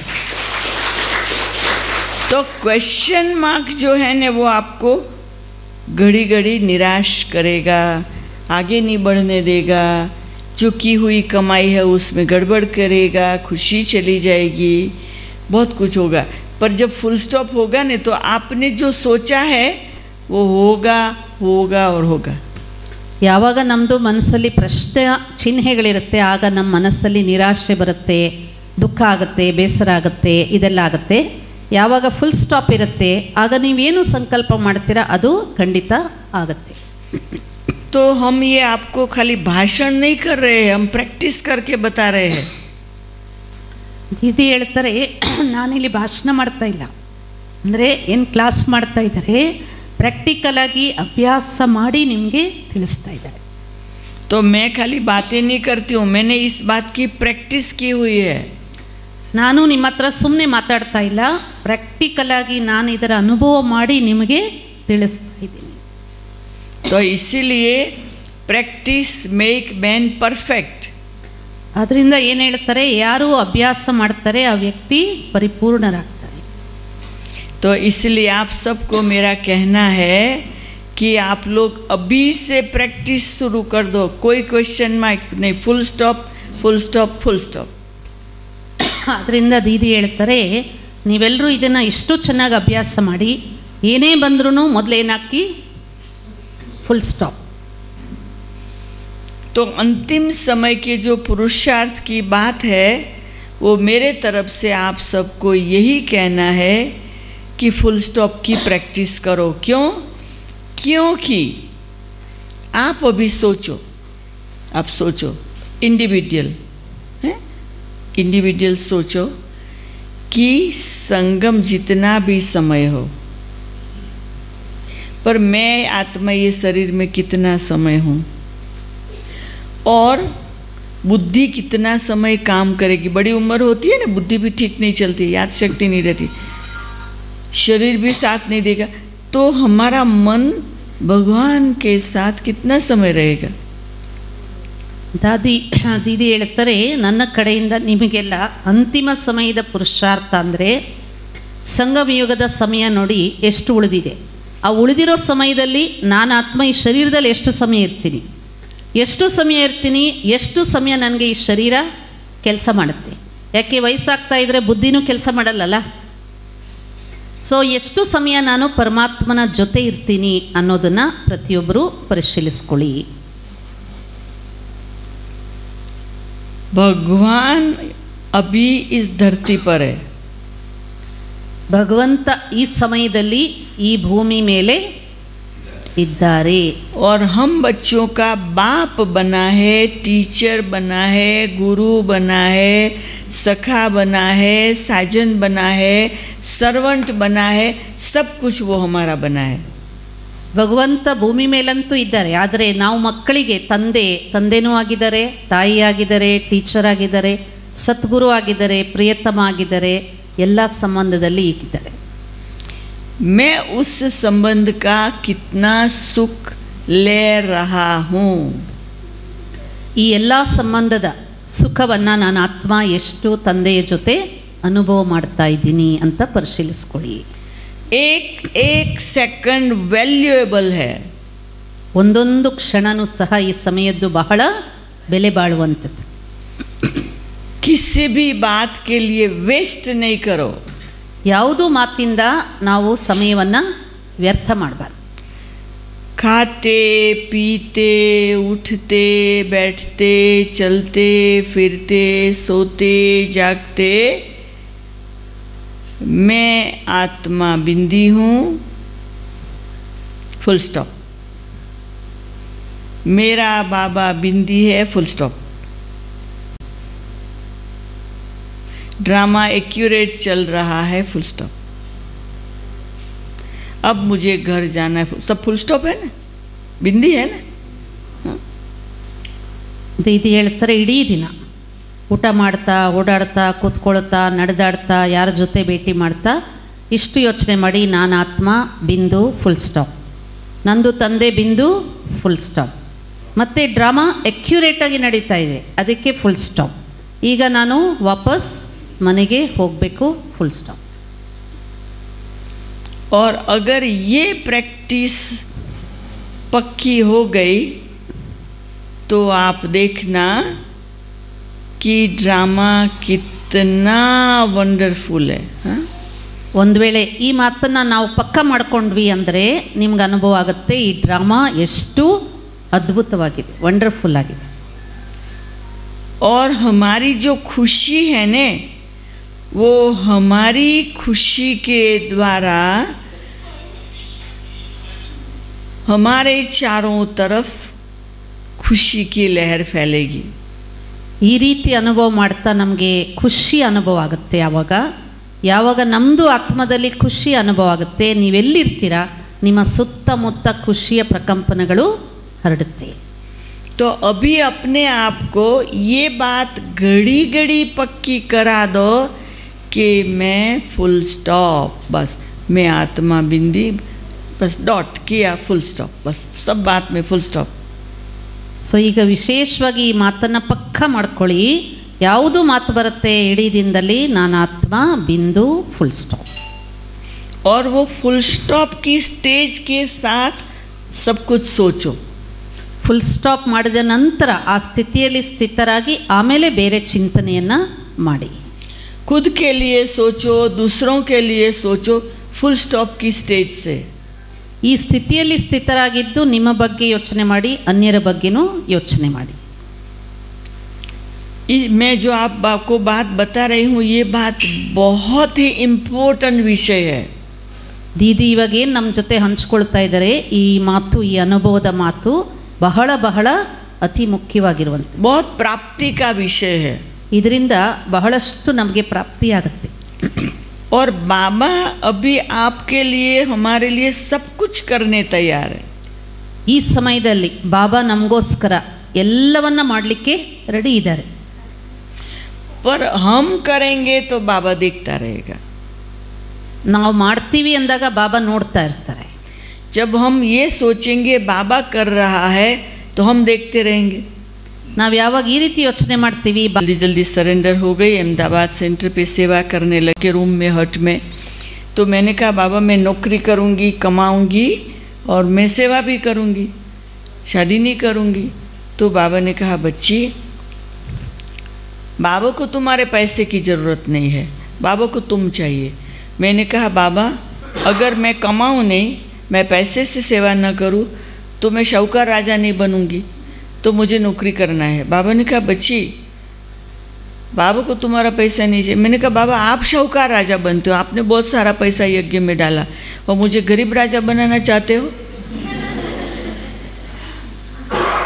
ದೀದಿಗೆ ಬಾಬಾ ಅವಾಗೆಲ್ಲ ಬ್ರಹ್ಮ ಬಾಬಾ ಭಾಳ ಎಲ್ಲ ಕಡೆ ಮಕ್ಕಳನ್ನ ಪ್ರೀತಿಯಿಂದ ಇಲ್ಲಂದ್ರಲ್ಲಿ ಮಾತಾಡಿಸ್ತಾ ಇದ್ರಲ್ಲ. ಸೊ ಬಾಬಾ ಅವ್ರವ್ರಿಗೆ ದೀದಿ ಹೇಳ್ತಾರೆ, ಬಾಬಾ ನಾನು ಇವಾಗ ಓದಿದ್ದೀನಿ, ನಾನು ನೌಕರಿ ಮಾಡ್ತೀನಿ, ಆಮೇಲೆ ಕೆಲಸಕ್ಕೆ ಹೋಗ್ತೀನಿ, ಸಂಪಾದನೆ ಮಾಡ್ತೀನಿ, ಹಣದಿಂದನೂ ಸೇವೆ ಮಾಡ್ತೀನಿ, ಬೇರೆ ರೀತಿಯಲ್ಲೂ ಸೇವೆ ಮಾಡ್ತೀನಿ. ಸೊ ಬ್ರಹ್ಮ ಬಾಬಾ ಹೇಳ್ತಾರೆ, ಮಗು ನಿಂದು ಹಣ ನನಗೆ ಬೇಡ, ನೀನು ಬೇಕು ನನಗೆ. ಅದಕ್ಕೆ ದೀದಿ ಹೇಳ್ತಾರೆ, ಬಾಬಾ ನೀವು ಇಷ್ಟೊಂದು ಹಣ ಯಜ್ಞದಲ್ಲಿ ಹಾಕ್ಬಿಟ್ಟು ಸೌಕಾರ ಮಹಾರಾಜ ಆಗ್ಬಿಡ್ತೀರಾ, ನನ್ನನ್ನು ಗರೀಬ್ ರಾಜ ಮಾಡಲಿಕ್ಕೆ ಇಷ್ಟಪಡ್ತೀರಾ ಅಂತ ಹೇಳಿ. ಆಗ ಬಾಬಾ ಹೇಳ್ತಾರೆ, ಇಲ್ಲ ನಿಂದು ಹಣ ನನಗೆ ಬೇಕಿಲ್ಲ, ನೀನು ಬೇಕಷ್ಟೇ ಅಂತ. तो बाबा ने कहा नहीं बच्ची, तुम जो स्टूडेंट की सेवा करेगी, वो लोग जो यज्ञ में पैसा देंगे उसमें से तुम्हें 5% 5% मिलता रहेगा. ಬಾಬಾ ರಹಸ್ಯ ಹೇಳ್ತಾರೆ, ಮಗು ನೀನು ಯಾರ್ದೂ ಜಿಜ್ಞಾಸುಗಳಿಗೆ, ಸ್ಟೂಡೆಂಟ್ಸ್ಗೆ ಸೇವೆ ಮಾಡ್ತೀಯಾ, ಅವರು ಹಣದಿಂದ ಸೇವೆ ಮಾಡಿದಾಗ ಅದರದ್ದು 5% ನಿನ್ನ ಕಡೆ ಹೋಗುತ್ತೆ. मैंने कहा बाबा कोई 100 रुपया देवे, मुझे 5 रुपया उसमें से मिलेगा. उसके बदले मैं ही 5,000 कमा के 4,000 दे दूँ, 1,000 मेरे लिए रखूँ, तो ऐसे मैं शाहूकार बन जाऊँ. ದೀದಿ ಹೇಳ್ತಾರೆ, ಬಾಬಾ ಯಾರು ಒಂದು 100 ರೂಪಾಯಿ ಕೊಟ್ಟರೆ ನನಗೆ 5% ಅಂದರೆ 5 ರೂಪಾಯಿ ಸಿಗುತ್ತೆ. ಅದಕ್ಕೆ ಬದಲು ನಾನೇ ಒಂದು 5,000 ಸಂಪಾದನೆ ಮಾಡಿದ್ರೆ 4,000 ಯಜ್ಞಕ್ಕೆ ಹಾಕ್ಬಿಟ್ರೆ 1,000 ನಾನು ಇಟ್ಕೊಂಡ್ರೆ ನಾನು ಸಾಹುಕಾರ ರಾಜ ಆಗಲ್ವಾ ಅಂತ ಕೇಳ್ತಾರೆ. तो बाबा ने कहा नहीं बच्ची, तुम्हारे पास इतने शाहूकार आएंगे और तुम्हारा बहुत बड़ा भाग्य बनेगा. ಬಾಬಾ ಅದಕ್ಕೆ ಹೇಳ್ತಾರೆ, ಇಲ್ಲ ಮಗು ನಿನ್ನ ಹತ್ರ ಇಷ್ಟು ಸಾಹುಕಾರ ಆತ್ಮಗಳು ಬರ್ತಾರೆ, ಅದರಿಂದ ನಿಂದು ಭಾಗ್ಯ ಬಹಳ ಶ್ರೇಷ್ಠವಾಗುತ್ತೆ. तो मैं तो मान गई. ದೀದಿ ಓಕೆ ಅಂತ ಅಂದ್ಬಿಟ್ರು, मैं सरेंडर हो गई, ಸರೆಂಡರ್ ಆಗಿಬಿಟ್ರು. मैं ಜೋರಾಗಿ ಚಪ್ಪಾಳೆ. मैं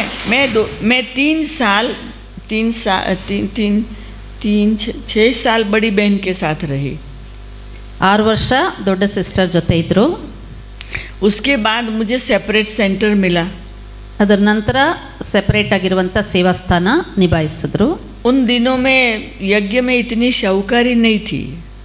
ಆ ಕಾಲದಲ್ಲಿ ಯಜ್ಞದಲ್ಲಿ ಬಹಳ ಹಣ ಸೇವೆ ಮಾಡುವಂತಹ ವಿದ್ಯಾರ್ಥಿಗಳು ಇರಲಿಲ್ಲ. एक फ्लैट भाड़े लिया, उसका किराया 250 रुपया था. ಒಂದು ಫ್ಲ್ಯಾಟು ಬಾಡಿಗೆಗೆ ತೊಗೊಂಡ್ರು. ಅದರದ್ದು ಆ ಸಮಯದಲ್ಲಿ ಎಷ್ಟು ಬಾಡಿಗೆ ಅಂದರೆ 250 ರೂಪಾಯಿ. और मुझे 250 किराया था, तो मुझे 500, हमारी इंचार्ज बहन ने 500 दिया, 500 रुपया कि जाओ शुरू करो. 250 ರೂಪಾಯಿ ಬಾಡಿಗೆ ಅಂದರೆ ನಂದು ಮೇಲೆ ಯಾರು ಸಿಸ್ಟರ್ ಇನ್ಚಾರ್ಜ್ ಇದ್ದರು, ಅವ್ರು 500 ರೂಪಾಯಿ ಕೊಟ್ಟರು, ಇದು ತೊಗೊಂಡೋಗಿ ನೀನು ಸೇವೆ ಶುರು ಮಾಡುವಂತ. और उन्होंने कुछ और नहीं दिया घर के लिए, तुम्हारे स्टूडेंट से कर लो. अब स्टूडेंट तो 5 थे. ಆಮೇಲೆ ಇನ್ನೇನು ಕೊಡಲಿಲ್ಲ, ವಸ್ತುಗಳು ಅದು ಇದು ಏನೂ ಕೊಡಲಿಲ್ಲ. ದೀದಿ ಹೇಳಿದ್ರು ನೀನು ಹೋಗಿಬಿಟ್ಟು ನಿಂದು ಯಾರು ಸ್ಟೂಡೆಂಟ್ ಇರ್ತಾರೆ ಅವರಿಂದ ಸಹಯೋಗ ತೊಗೋಬೇಕು ಅಂತ. ಸಹಯೋಗ ತೊಗೊಳ್ಳಿಕ್ಕೆ ಕೇವಲ 5 ಜನ ಸ್ಟೂಡೆಂಟ್ ಇದ್ರು ಅಷ್ಟೇ. ಅವಾಗ एक बेचारा एक बेड ले आया. ಒಂದು ಸ್ಟೂಡೆಂಟು ಒಂದು ಬೆಡ್ ತೊಗೊಂಬರ್ತಾರೆ. अब एक माता थी, वो थोड़ा आटा और थोड़ा ऐसे तेल वैसे सब ले आए. ಒಂದು ಮಾತೆ ಹಿಟ್ಟು ಎಣ್ಣೆ ಅದೆಲ್ಲ ತೊಗೊಂಡು ಬಂದರು. मेरी माँ ने थोड़े बर्तन दे दिए. ನಂದು ಲೌಕಿಕ ತಾಯಿ ಸ್ವಲ್ಪ ಸಾಮಾನು ಪಾತ್ರೆಗಳೆಲ್ಲ ಕೊಟ್ಟರು. और फ्लोर पे बैठ के पढ़ने का और पढ़ाने का. ಕೆಳಗಡೆ ನೆಲದ ಮೇಲೆ ಕೂತ್ಕೊಂಡು ಮುರಳಿ ಹೇಳಬೇಕು ಮತ್ತು ಕೇಳುವಂಥವ್ರು ಕೆಳಗಡೆ ಕೂತ್ಕೊಳ್ತಾ ಇದ್ರು. अब कर्टन बर्तन तो थे नहीं. ಈ ಥರ ಎಲ್ಲ ಚೆನ್ನಾಗಿರೋ ಕರ್ಟನ್ ಎಲ್ಲ ಆ ಸಮಯದಲ್ಲಿ ಏನೂ ಇರಲಿಲ್ಲ. अब आजू बाजू में फ्लैट होते हैं तो लोग देखेंगे हम घूम रहे हैं तो अच्छी बात नहीं. ಪಕ್ಕದಲ್ಲೆಲ್ಲ ಬೇರೆ ಮನೆಗಳಿರುತ್ತಲ್ಲ, ಅವ್ರು ನೋಡ್ತಾರಲ್ಲ ಏನು ಇವ್ರು ಹಿಂಗೆ ಓಡಾಡ್ತಾ ಇದ್ದಾರೆ ಅಂತ. हम लाइट यूज ही नहीं करते थे. ಕರೆಂಟ್ ಬಿಲ್ ಬರುತ್ತೆ ಅಂತ ಲೈಟೇ ಯೂಸ್ ಮಾಡ್ತಾ ಇರಲಿಲ್ಲ. और तैयार होना ऐसे कोने में तैयार हो जाते, कोई देखे नहीं. ಯಾವುದಾದ್ರು ಮೂಲೆಯಲ್ಲಿ ರೆಡಿ ಆಗಿಬಿಡ್ತಾ ಇದೆ, ಯಾರು ನೋಡಬಾರ್ದು ಅಂಥೇಳಿ. क्या करे. अब मैं अकेली थी, रात को एक कुमारी सोने आती थी. ರಾತ್ರಿ ನಾನು ಒಬ್ಬಳೇ ಇರ್ತದೆ, ಒಂದು ಕುಮಾರಿ ಮಲಕ್ಕೊಳ್ಳೋಕ್ಕೆ ಬರ್ತಿದ್ಲು. अब मुझे हुआ बाबा ने कहा शौकार लोग आएंगे. ದೀದಿಗೆ ಸಂಕಲ್ಪ ಬಂತು, ಬಾಬಾ ಹೇಳಿದಾರಲ್ಲ ಸೌಕಾರರು ನಿನ್ನ ಹತ್ರ ಬರ್ತಾರೆ ಅಂತ, ಇಲ್ಲಿ ನೋಡಿದ್ರೆ ಬರೀ ಗರೀಬ್ರು ಇದ್ದಾರಲ್ಲ ಅಂತ. तो मैं बैठी रहूं तो एक आध कोई एक भाई आया कोर्स करने. ಹಾಗೆ ಕೂತ್ಕೊಂಡಿದ್ರು. ಒಂದು ಅಣ್ಣ ಬಂತು ಕೋರ್ಸ್ ಮಾಡೋಕ್ಕೆ. उसको कोर्स कराया. ಕೋರ್ಸ್ ಮಾಡಿಸಿದ್ರು ದೀದಿ. 7 दिन के बाद कहते बेंची कुछ काम हो तो बताना. 7 ದಿವಸ ಆದಮೇಲೆ ಹೇಳ್ತಾರೆ, ಅಕ್ಕವ್ರೆ ನಿಮ್ದೇನಾದರೂ ಸೇವೆ ಇದ್ದರೆ ಹೇಳಿ ಅಂತ. मैंने कहा तू क्या करेगा. दीदी ಕೇಳ್ತಾರೆ ನೀನೇನು ಸೇವೆ ಮಾಡ್ತೀಯಾ. कहते आपको सब्जी लाना है ले आऊँगा, आपको कुछ और लाना है मैं दौड़ के ले आऊँगा. ನಿಮ್ಗೇನು ತರಕಾರಿ ಬೇಕಾ ಮಾರ್ಕೆಟಿಂದ ಏನಾದರೂ ನಾನು ಓಡೋಗಿ ತೊಗೊಂಬಂದು ಕೊಡ್ತೀನಿ ಅಂತ. अब मैंने सोचा पैसे तो मेरे को निकालना पड़ेगा, वो तो लेके आएगा. ಮಾರ್ಕೆಟಿಂದ ತೊಗೊಂಡು ಬರ್ತಾರೆ, ಬಟ್ ಹಣ ಅಂತೂ ನಾನೇ ಕೊಡಬೇಕಲ್ವಾ. बाबा पर गुस्सा आता था, ये तो गरीब आते हैं, साहूकार तो कोई आता नहीं. ಸೊ ಇವ್ರಿಗೆ ಯೋಚನೆ ಆಗ್ತಾ ಇತ್ತು, ಬಾಬಾ ಹೇಳಿದ್ರು ಹಣವಂತರು ಬರ್ತಾರೆ ಅಂತ, ಇಲ್ಲಿ ನೋಡಿದ್ರೆ ಬರೀ ಗರೀಬ್ರೇ ಬರ್ತಾ ಇದ್ದಾರೆ. ऐसे जो भी आता था ना साधारण आते थे. ಯಾರು ಬರ್ತಾ ಇದ್ರು ಆ ಸಮಯದಲ್ಲಿ ಎಲ್ಲರೂ ಸಾಧಾರಣವಾಗಿರುವಂಥವರೇ ಬರ್ತಾ ಇದ್ರು. तो मैंने नक्की किया था कि अभी ये 250 है ना, उसमें से तो 1 रुपया भी यूज़ नहीं करना है. ಈಗ 500 ರೂಪಾಯಿ ಕೊಟ್ರಲ್ಲ, 250 ರೂಪಾಯಿ ಬಾಡಿಗೆ, 250 ರೂಪಾಯಿ ಉಳಿತಲ್ಲ. ಸೊ ದೀದಿ ಯೋಚನೆ ಮಾಡ್ತಾರೆ, 250 ರೂಪಾಯಿ 1 ರೂಪಾಯಿ ನಾನು ಖರ್ಚು ಮಾಡಲ್ಲ. अभी ऐसा नहीं कि मोबाइल था और फ़ोन था, किसी को बोलो कहाँ बोलो, बड़ी दीदी को बोलो हमको कुछ दो, कुछ नहीं बोलो. हमारे माँ बाप को तो कुछ कह नहीं सकते, नहीं तो घर ले जाएंगे वापस. ಆ ಕಾಲದಲ್ಲಿ ಮೊಬೈಲ್ ಇರಲಿಲ್ಲ, ಯಾರಿಗಾರು ಫೋನ್ ಮಾಡಿ ಇದು ಬೇಕು ಅದು ಬೇಕು ಹೇಳಲಿಕ್ಕೆ. ತಂದೆ ತಾಯಿಗೆ ಹೇಳಿದ್ರೆ ಅವ್ರು ಹೇಳ್ತಾರೆ ಅಲ್ಲೇನು ಇರಬೇಡ ನಿನ್ನ ಮನೆಗೆ ಬಂದ್ಬಿಡು ಅಂತ ಕರ್ಕೊಂಡು ಹೋಗ್ಬಿಡ್ತಾರೆ. मैंने कहा बाबा जो मेरे पास है उससे आपको भोग लगाऊंगी और वो मैं खाऊंगी.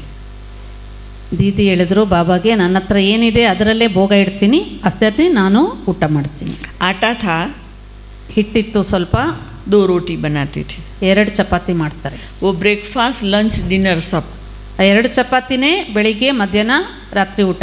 और वो चपाती के ऊपर थोड़ा तेल लगाती थी, नमक और मिर्ची लगा के उसको रख देती थी बाबा को भोग लगा के. ಆ ಚಪಾತಿಗೆ ಸ್ವಲ್ಪ ಉಪ್ಪು ಮತ್ತು ಖಾರ ಹಾಕಿ ಒಂದು ಸ್ವಲ್ಪ ಎಣ್ಣೆ ಸವರ್ಬಿಟ್ಟು ಬಾಬಾಗೆ ಭೋಗ ಇಟ್ಬಿಡ್ತಾ ಇದ್ದೀವಿ. और सुबह से कुछ नहीं खाना, कुछ नहीं खाना. 1 बजे 2 बजे जब बहुत भूख लगे 2 रोटी खा लिया, बस पूरा हो गया. ಬೆಳಿಗ್ಗೆಯಿಂದ ಏನೂ ತಿಂತಾ ಇಲ್ಲ, ಭಾಳ ಹಸುವಾದರೆ 1 ಗಂಟೆ ಮೇಲೆ ಆವಾಗ ಚಪಾತಿ ತಿಂತಾಯಿದ್ರು, ಆಮೇಲೆ ಅಷ್ಟೇ. अब फिर दूसरा दिन आएगा तब दूसरी 2 चपाती. ನೆಕ್ಸ್ಟ್ ಡೇ ಇನ್ನೊಂದು 2 ಚಪಾತಿ.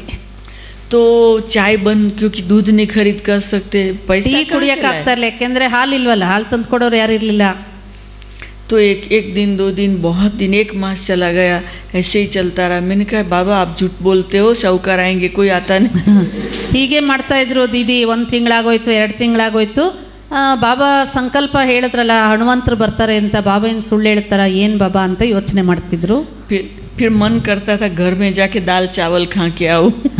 ಒಂದೊಂದು ಸತಿ ಯೋಚನೆ ಆಗ್ತಿತ್ತು, ನಾನು ಮನೆಗೆ ಹೋಗಿ चाय पी के आओ, ಸ್ವಲ್ಪ ಟೀ ಕುಡ್ಕೊಂಡು ಬರೋಣ, ಅನ್ನ ಸಾರು ಊಟ ಮಾಡ್ಕೊಂಡು ಬರೋಣ ಅಂತ. पर डर लगता था कि फिर वो माँ बाप को पता चले तो सेंटर पे नहीं रहने देंगे. ಆದರೆ ಭಯ ಆಗ್ತಿತ್ತು, ತಂದೆ ತಾಯಿ ಗೊತ್ತಾಗಿದ್ರೆ ಈ ಥರ ಇದೆ ಅಂದರೆ ನೀನು ಸೆಂಟ್ರಿಗೆ ಬರಬೇಡ ಬಾ ಮನೆಗೆ ಅಂತ ಕರ್ಕೊಂಡು ಹೋಗ್ಬಿಡ್ತಾರೆ. तो ऐसे मेरा तो बस और कुछ नहीं खाने का। ऐसे थोड़ी अब आजकल के ज़माने में तो सेंटरों पे फ्रूट का ढेर आता है, चीज़ों का ढेर, तो उस दिनों में कोई नहीं लाता था। ಈಗಂತೂ ಎಲ್ಲ ಸೇವಾ ಸ್ಥಾನದಲ್ಲಿ ಹಣ್ಣು ಹಂಪಲುಗಳು ಅದು ಇದು ಎಲ್ಲ ಸೇವಾದಾರಿಗಳು ಭಾಳಷ್ಟು ಬಾಬಾರ ಮಕ್ಕಳು ಉಟ್ಕೊಂಡಿದ್ದಾರೆ. ಆ ಕಾಲದಲ್ಲಿ ಆ ಥರ ಇರಲಿಲ್ಲ. फिर क्या हुआ कि मैं बाबा को कहती थी, बाबा मरना है जीना है, यहाँ 2 रोटी खाते मर जाऊंगी तो भी तेरी जो भी होगा। आप कहते थे शाहूकार, अभी दिखाओ क्या है शाहूकार। ದೀದಿ ಬಾಬಾವ್ರ ಹತ್ರ ಹೀಗೆ ಮಾತಾಡ್ತಾ ಇದ್ರು, ಓಕೆ ಬಾಬಾ ಸಾಯೋದು ಇರೋದು ಎಲ್ಲ ಇಲ್ಲೇನಿ, 2 ರೊಟ್ಟಿ ತಿಂತ ನಾನು ಸಾಯ್ತೀನಿ ಪರವಾಗಿಲ್ಲ, ನೀನು ಹೇಳ್ತಾ ಇದೀಯ ಹಣ್ವಂತರು ಬರ್ತಾ ಇದ್ದಾರೆ ಅಂತ ಒಬ್ಬರು ಬಂದಿಲ್ಲ, ಎಲ್ಲ ಗರೀಬ್ರೆ ಬರ್ತಾ ಇದ್ದಾರೆ ಅಂತ ಹೇಳಿ ಸಂಕಲ್ಪ ಮಾಡ್ತಾರೆ.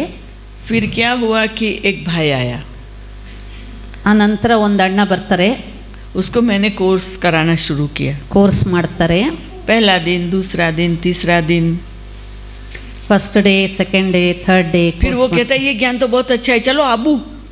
ಆ ಅಣ್ಣ ಹೇಳ್ತಾರೆ ಇದು ತುಂಬ ಚೆನ್ನಾಗಿದೆ, ಮಧುಬನಕ್ಕೆ ಹೋಗೋಣ ಅಂತ. मैंने कहा भाई अभी तो पवित्र बनना है, आपको ऐसे थोड़े जाएंगे, और आप 7 दिन का कोर्स करो, फिर और 4 लोगों को ले आओ, फिर आप 5 तैयार हो जाओ 6 मास के बाद, फिर आप लोग सब मिल के 1-1 रुपया इकट्ठा करके 5 रुपये की टिकट है आबू की, तो मेरी टिकट आप 5 लोग मिल के निकालो, तभी हम आबू जाएंगे. ಸೊ ಆ ಅಣ್ಣನಿಗೆ ಹೇಳ್ತಾರೆ, ನೀವು ಒಬ್ಬರೇ ಹಿಂಗೆ ಹೋಗ್ತೀರಾ, ಇನ್ನೂ ಕೋರ್ಸ್ ಮಾಡಬೇಕು, ಪವಿತ್ರತೆ ಧಾರಣೆ ಮಾಡಬೇಕು, ನೀವು ಇನ್ನೂ ಒಂದು 5-6 ಜನನ ಕರ್ಕೊಂಡು ಬನ್ನಿ, ಅವರು ಜ್ಞಾನ ತಗೊಳ್ಳಿ, ಆಮೇಲೆ ಎಲ್ಲರೂ ಸೇರಿ. ಆವಾಗ ಆ ಕಾಲದಲ್ಲಿ ಅಹಮದಾಬಾದಿಂದ ಮೌಂಟ್ ಅಬುಗೆ 5 ರೂಪಾಯಿ ಟಿಕೆಟು. ಸೊ ನೀವೆಲ್ಲ ಸೇರಿ ನಂದು ಟಿಕೆಟ್ 5 ರೂಪಾಯಿದು ತಗೊಳ್ಳಿ, ಆಮೇಲೆ ನಾವೆಲ್ಲರೂ ಸೇರಿ ಮೌಂಟ್ ಅಬುಗೆ ಹೋಗ್ಬೋದು ಅಂತಾರೆ. कहा ठीक है. ಆತ ಹೇಳ್ತಾರೆ ಓಕೆ. फिर 7 दिन के कोर्स के बाद कहते मुझे तो जानना ही है. मैंने कहा कि थोड़ी देर वेट करो. 7 ದಿನ ಕೋರ್ಸ್ ಆದಮೇಲೆ ಅಣ್ಣ ಹೇಳ್ತಾರೆ ಇಲ್ಲ ನಾನು ಹೋಗಲೇಬೇಕು ಅಂತ. दीदी ಹೇಳ್ತಾರೆ ಸ್ವಲ್ಪ ನಿಧಾನಿಸಿ. फिर उस दिन मुझे विचार आया कि ये जब सीढ़ियाँ उतरे ना नीचे, तो मैं गैलरी में खड़ी होके देखूं. तो मैं गैलरी में खड़ी होके देखा तो वो तो कार में बैठा. तो मैं तो बाबा के पास डांस किया, शाहूकार आ गया, शाहूकार आ गया.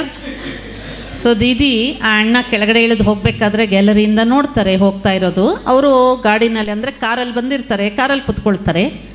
ಆಗ ದೀದಿಗೆ ನೆನಪು ಬರುತ್ತೆ, ಓ ಬಾಬಾ ಹೇಳಿದ್ರಲ್ಲ ಹಣ್ವಂತರು ಬರ್ತಾರೆ ಅಂತ, ದೀದಿ ಓ ಸಾವುಕಾರ ಬಂದರು ಅಂತ ಡ್ಯಾನ್ಸ್ ಮಾಡ್ತಿರ್ತಾರೆ.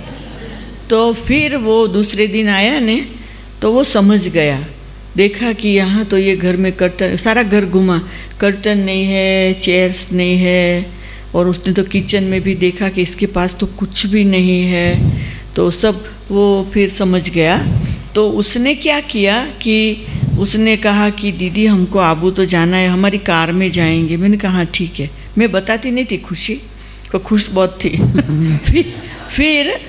फिर क्या हुआ, वो दूसरे दिन आया ने तो एक कवर में पैसा लेके आया और मुझे दिया. ಸೊ ಆ ವ್ಯಕ್ತಿ ಮತ್ತೆ ಬರ್ತಾರೆ, ಇಡೀ ಸೆಂಟ್ರಲ್ಲಿ ನೋಡ್ತಾರೆ, ಇಲ್ಲಿ ಕರ್ಟನ್ ಇಲ್ಲ, ಪಾತ್ರೆಗಳಿಲ್ಲ, ಕಿಚನಲ್ಲಿ ಏನೂ ಇಲ್ಲ. ಸೊ ಆಮೇಲೆ ಹೇಳ್ತಾರೆ ದೀದಿ ನಾನಂತೂ ಮೌಂಟ್ ಅಬುಗೆ ಹೋಗಲೇಬೇಕು, ನಮ್ಮದು ಗಾಡಿ ಇದೆಯಲ್ಲ ಗಾಡೀಲೇ ಹೋಗೋಣ. ಸೊ ದೀದಿಗೆ ಒಳಗಡೆ ಖುಷಿ ಆಗ್ತಾ ಇರ್ತದೆ, ಬಟ್ ಹೊರಗಡೆ ತೋರಿಸಲ್ಲ. ಆಯಿತು ಅಂತ ಹೇಳ್ತಾರೆ. ಆಮೇಲೆ ನೆಕ್ಸ್ಟ್ ಡೇ ಒಂದು ಕವರಲ್ಲಿ ಬಾಬಾವ್ರ ಭಂಡಾರಕ್ಕೆ ಅಂತ ಸ್ವಲ್ಪ ಹಣನೂ ತಗೊಂಡು ಬರ್ತಾರೆ. जब वो गया ने तो पहले तो मैं फर्स्ट एनवलप उस सेंटर का फर्स्ट मैंने बाबा के सामने रखा. फिर 2 मिनट योग करके खोला तो 500 रुपया 500 रुपी. ಸೊ ಆ ವ್ಯಕ್ತಿ ಹೋಗ್ಬಿಡ್ತಾರೆ, ಆ ಕವರ್ನ ಬಾಬಾವ್ರ ಮುಂದೆ ಇಟ್ಬಿಟ್ಟು ಆಮೇಲೆ ದೀದಿ ಓಪನ್ ಮಾಡಿದಾಗ ಅದರಲ್ಲಿ 500 ರೂಪಾಯಿ ಇರುತ್ತೆ. दीदी का आश्चर्य 500 रुपये. उसके बाद मैंने कहा बाबा आज मैं आपको चाय भी पिलाऊंगी. ಆ ನಂತರ दीदी ಯೋಚನೆ ಮಾಡ್ತಾರೆ, ಬಾಬಾ ನಾನು ನಿಮಗೆ ಇವತ್ತು ಟೀನೂ ಕುಡಿಸ್ತೀನಿ, सब्जी भी खिलाऊंगी, रोटी भी खिलाऊंगी. तो मैं तो जल्दी जल्दी दूध लेने गई और शुगर और चाय ले आई, फिर सब्जी ले आई, आटा तो था. तो इतनी खुश, इतनी चाय बनाई और रोटी सब्जी बाबा को भोग लगाया. और मैंने तो प्यार से कहा thank you Baba, thank you. मैंने प्यार से खाया, बहुत दिन के बाद चाय पिया, सब्जी. ಇವರು ಮಾರ್ಕೆಟ್ಗೆ ಹೋಗ್ತಾರೆ, ತರಕಾರಿ ತರ್ತಾರೆ, ಸಕ್ಕರೆ, ಚಾಯ್ ಪುಡಿ, ಹಾಲು ಎಲ್ಲ ತಂದು ಬಾಬಾವ್ರಿಗೆ ಭೋಗ ಇಡ್ತಾರೆ. ಭಾಳ ಪ್ರೀತಿಯಿಂದ ಇವರು ಸ್ವೀಕಾರ ಮಾಡ್ತಾರೆ, ಮನಸ್ಸಿಂದ ಹೇಳ್ತಾರೆ ಬಾಬಾ ಭಾಳ ಥ್ಯಾಂಕ್ ಯು. ಭಾಳ ಸಮಯದ ನಂತರ ಬಾ ದೀದಿ ಆ ರೀತಿಯ ಒಂದು ಊಟನ ಮಾಡ್ತಾರೆ. ಅಂದರೆ ಎಷ್ಟು ತಪಸ್ಸಿರಬೇಕು, ನಿಷ್ಠೆ ಇರಬೇಕು ನೋಡಿ ಅಲ್ವಾ. फिर वो भाई दूसरे दिन आए तो कहते दीदी यहाँ आपके पास कर्टन नहीं है, मैं तो कपड़े का बिजनेस करता हूँ, चलो आप कर्टन का कपड़ा पसंद करो, फिर मैं यहाँ का माप लेके कर्टन करवा के डलवा देता हूँ. उसने कर्टन डलवा दिए. ಅವರು ಬಟ್ಟೆ ವ್ಯಾಪಾರಿಯಾಗಿರ್ತಾರೆ. ನೆಕ್ಸ್ಟ್ ಡೇ ಬರ್ತಾರೆ, ದೀದಿ ಇಲ್ಲಿ ಕರ್ಟನ್ ಇಲ್ಲ, ನೀವು ಬನ್ನಿ ಯಾವುದು ಸೆಲೆಕ್ಟ್ ಮಾಡ್ತೀರಾ, ಮೆಜರ್ಮೆಂಟ್ ತಗೊಳ್ತಾರೆ. ಬಾಬಾ ಅವ್ರ ಮನೆಗೆ ಎಲ್ಲ ಕರ್ಟನ್ ರೆಡಿ ಮಾಡಿ ಕೊಡ್ತಾರೆ. फिर वो और 4-5 लोगों को लेके आया ज्ञान में. ಇನ್ನು 4-5 ಜನನ ಕರ್ಕೊಂಡು ಬರ್ತಾರೆ ಬಾಬಾ ಅವ್ರ ಜ್ಞಾನ ಕೇಳಲಿಕ್ಕೆ. कोई सोने का व्यापारी, कोई चांदी का व्यापारी, कोई राशन का व्यापारी, कोई कपड़े का व्यापारी, ऐसे सब आने लगे. ಯಾರು ಚಿನ್ನದ ವ್ಯಾಪಾರಿ, ಯಾರು ಬೆಳ್ಳಿ ವ್ಯಾಪಾರಿ, ಯಾರು ತರಕಾರಿ ವ್ಯಾಪಾರಿ, ರೇಷನ್ ಅಂಗಡಿ ಇಟ್ಕೊಂಡಿರ್ತಾರೆ. ಹೀಗೆ ಎಲ್ಲ ಥರದ ಒಂದು ಹಣವಂತರು ದೀದಿ ಹತ್ರ ಬಾಬಾ ಅವರು ಕಳಿಸ್ಬಿಡ್ತಾರೆ. कोई चेयर ला के रख दी, 50 चेयर ला के रख दी, और कोई ने क्या, बस घर तो भर गया. ಯಾರು 56 ಚೇರ್ಗಳು ತೊಗೊಂಬಂದು ಇಟ್ಬಿಟ್ರು, ಇನ್ನೊಬ್ರು ಇನ್ನೊಂದು, ಈ ರೀತಿ ಬಾಬಾ ಅವ್ರ ಮನೆ ಎಲ್ಲನೂ ತುಂಬೋಗ್ಬಿಡುತ್ತೆ. तो मैंने कहा बाबा अब तो सच बोला था, शौकार लोग आ रहे, मैं तो अब ಸೊ ಬಾಬಾರವ್ರಿಗೆ ಇವ್ರು ಮನ್ಸರ್ ಹೇಳಿದ್ರು, ಬಾಬಾ ನೀವು ಹೇಳಿದ್ರಲ್ಲ ಸೌಕಾರ ನಿಮ್ಮ ಹತ್ರ ಬರ್ತಾರೆ ಅಂತ, ನಿಜ ಆಯ್ತು ನಿಮ್ದು ಮಾತು ಅಂತ. अभी तो मैं शौकार राजा जरूर बनूंगी. ಈಗ ನಾನು ನಿಜವಾಗ್ಲೂ ಸೌಕಾರ ರಾಜ ಖಂಡಿತ ಆಗ್ತೀನಿ ಅನ್ನೋದು ನಿಶ್ಚಯ ಆಯಿತು. उस दिन से लेकर आज तक कभी भी मेरा कोई भी प्रोजेक्ट होता है, पैसा होता नहीं, पर प्रोजेक्ट करते करते पैसा आ जाता है, काम हो जाता है. ಆ ದಿನದಿಂದ ಇವತ್ತಿವರೆಗೂ ಬಾಬಾ ಅವ್ರದ್ದು ಅನೇಕ ಪ್ರಾಜೆಕ್ಟ್ ಮಾಡ್ತೀನಿ, ಹಣ ಇರೋದಿಲ್ಲ, ಆದರೆ ಪ್ರಾಜೆಕ್ಟ್ ಮಾಡ್ತಾ ಮಾಡ್ತಾ ಹಣ ಬಂದ್ಬಿಡುತ್ತೆ. तो ये है मेरा अनुभव. अभी तो मेरे को 57 ईयर हो गया इस यज्ञ में. ಈ ಯಜ್ಞದಲ್ಲಿ ದೀದಿ 57 ವರ್ಷ ಸಂಪನ್ನ ಮಾಡಿದ್ದಾರೆ. ದೀದಿದು ಲೌಕಿಕ ಶರೀರದ ಆಯುಷು 77 ವರ್ಷ. ನೋಡಿ ಎಷ್ಟು ಆಕ್ಟಿವ್ ಇದ್ದಾರೆ. मेरे साथ बहन भी आई है, देखो वो अमेरिका से आई है, अहमदाबाद थी, मैंने कहा मेरे साथ चलो. ದೀದಿ ಜೊತೆಗೆ ನಾಮ್ ಬೇಜಿ ಗ್ರೀಷ್ಮಾ ಬೆಹನ್ ಅಮೇರಿಕಾಯಿಂದ ಬಂದಿದ್ದಾರೆ ದೀದಿ ಜೊತೆಗೆ. ಅವರು ನೋಡಿ ಎಷ್ಟು ಹಸನ್ಮುಖಿಯಾಗಿ ಸೇವೆ ಮಾಡ್ತಾ ಇದ್ದಾರೆ. आप 2 शब्द सुनाओ ग्रीष्मा बहन. ಐ 2 शब्द सुनाई.